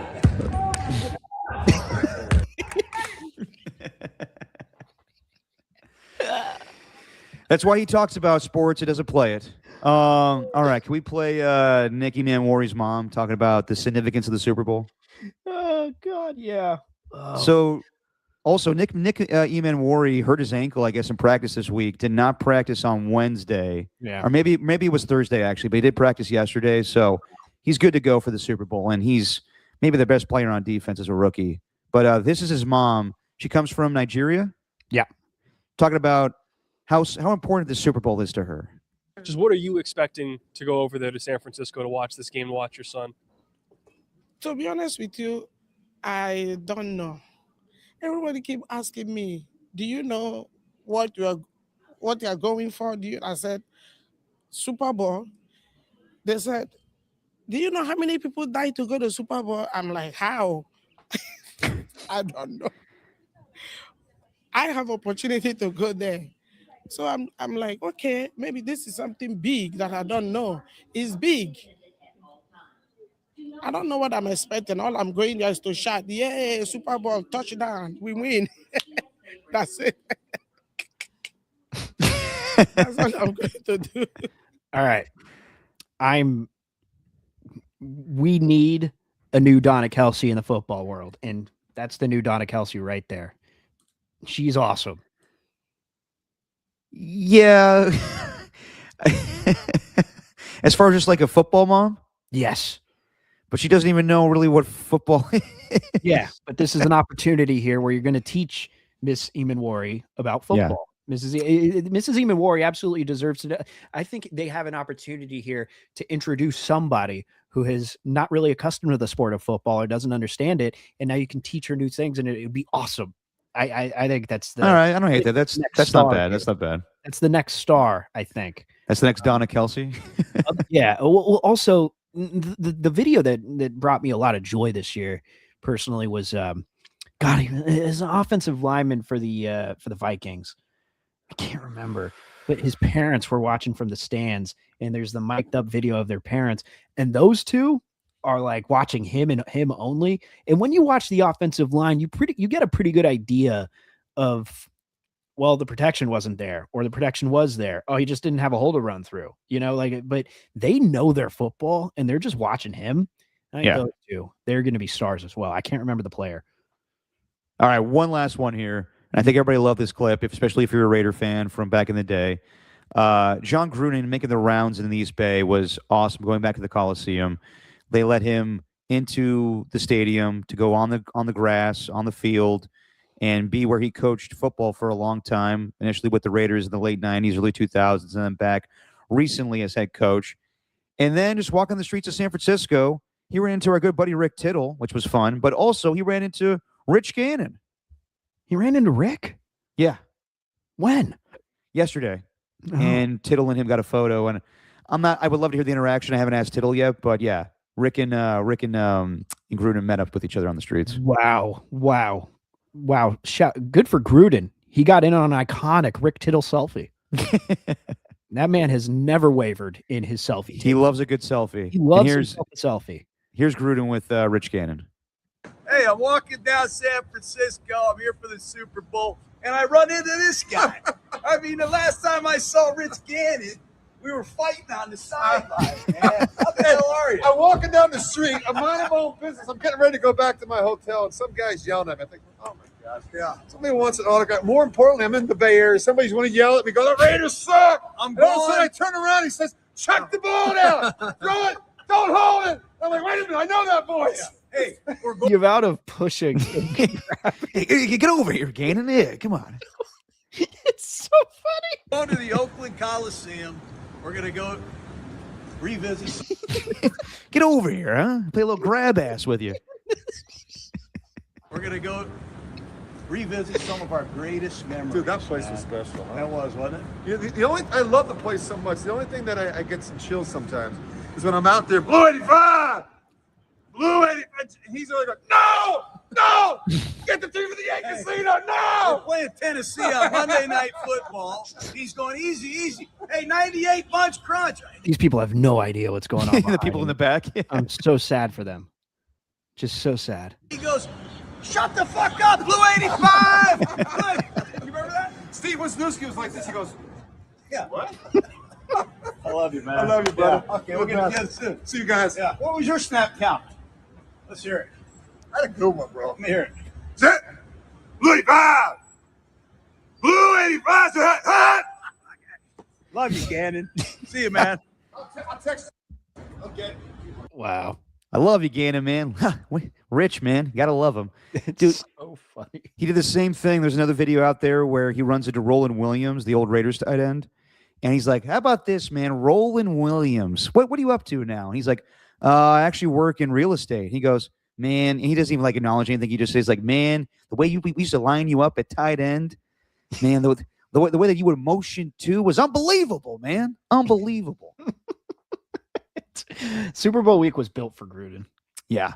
And dude, he walked right behind us during the show the other day, and Austin Scott and Jack Loader, who you love, tried to track him down, and they're like, hey, Mr. Gruden, do you have time for an interview with KMBR? And he's like, I don't think I have time today, man. They're like, what about with Greg Papa? And he's like, oh, I love Greg. Is he around? They're like, well, no, he's not around, but his son's here. And he was like, yeah, I'll see about that. Oh my God, dude. What's up? Are you talking about Deuce? Oh, no. Sorry, they were talking about me, and the joke was, it was like, yeah, you know what? I'll let my son do it. So it's like, yeah, Derek Papa interviewing Deuce Gruden. That'd be all time. Yeah. Wow. Oh, excuse me, Jesus. All right, everybody, that's it for today. So we'll be back on Tuesday to react to the Super Bowl, and it'll be our last podcast for a little while, as we'll take some time off and come back for the off season. But let's acknowledge everybody in the chat today. Thanks to Rockin' New Era, as always. We had some new people today as well. Of course, the new account that comes into the chat now and always leaves me a message saying Derek Papa makes me creamy. Tribe 69 dudes. Don't know what the hell that's about. Jack Kenna 916. Thanks for stopping by. Ernie 1.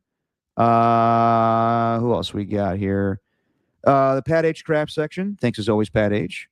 Let's see what else we got here. We got there was somebody else that was new today. Kenneth Contreras. Thanks for joining us. What? Contreras, my bad. Contreras. Shows how white I am. What else? Oh, Frank Caliendo approved of Copes' impression. He did. He liked Deshaun McVay, actually. I haven't heard it. Copes' McVay? Yeah, I haven't heard it. It's a little Mahomesy. Okay. We got AJ Cruz. I think we got Skills earlier. Contreras, that was bad. Tacky, and I think that's it. All right, everybody. We'll see you guys on Tuesday. Steven, say what you always say. Oh, God, it's just our opinion, man. And honestly, who knows if I'll be back next Tuesday? I very well could have a kid in the next few days. So Well, we'll see. we'll It's see about just our that. opinion, man.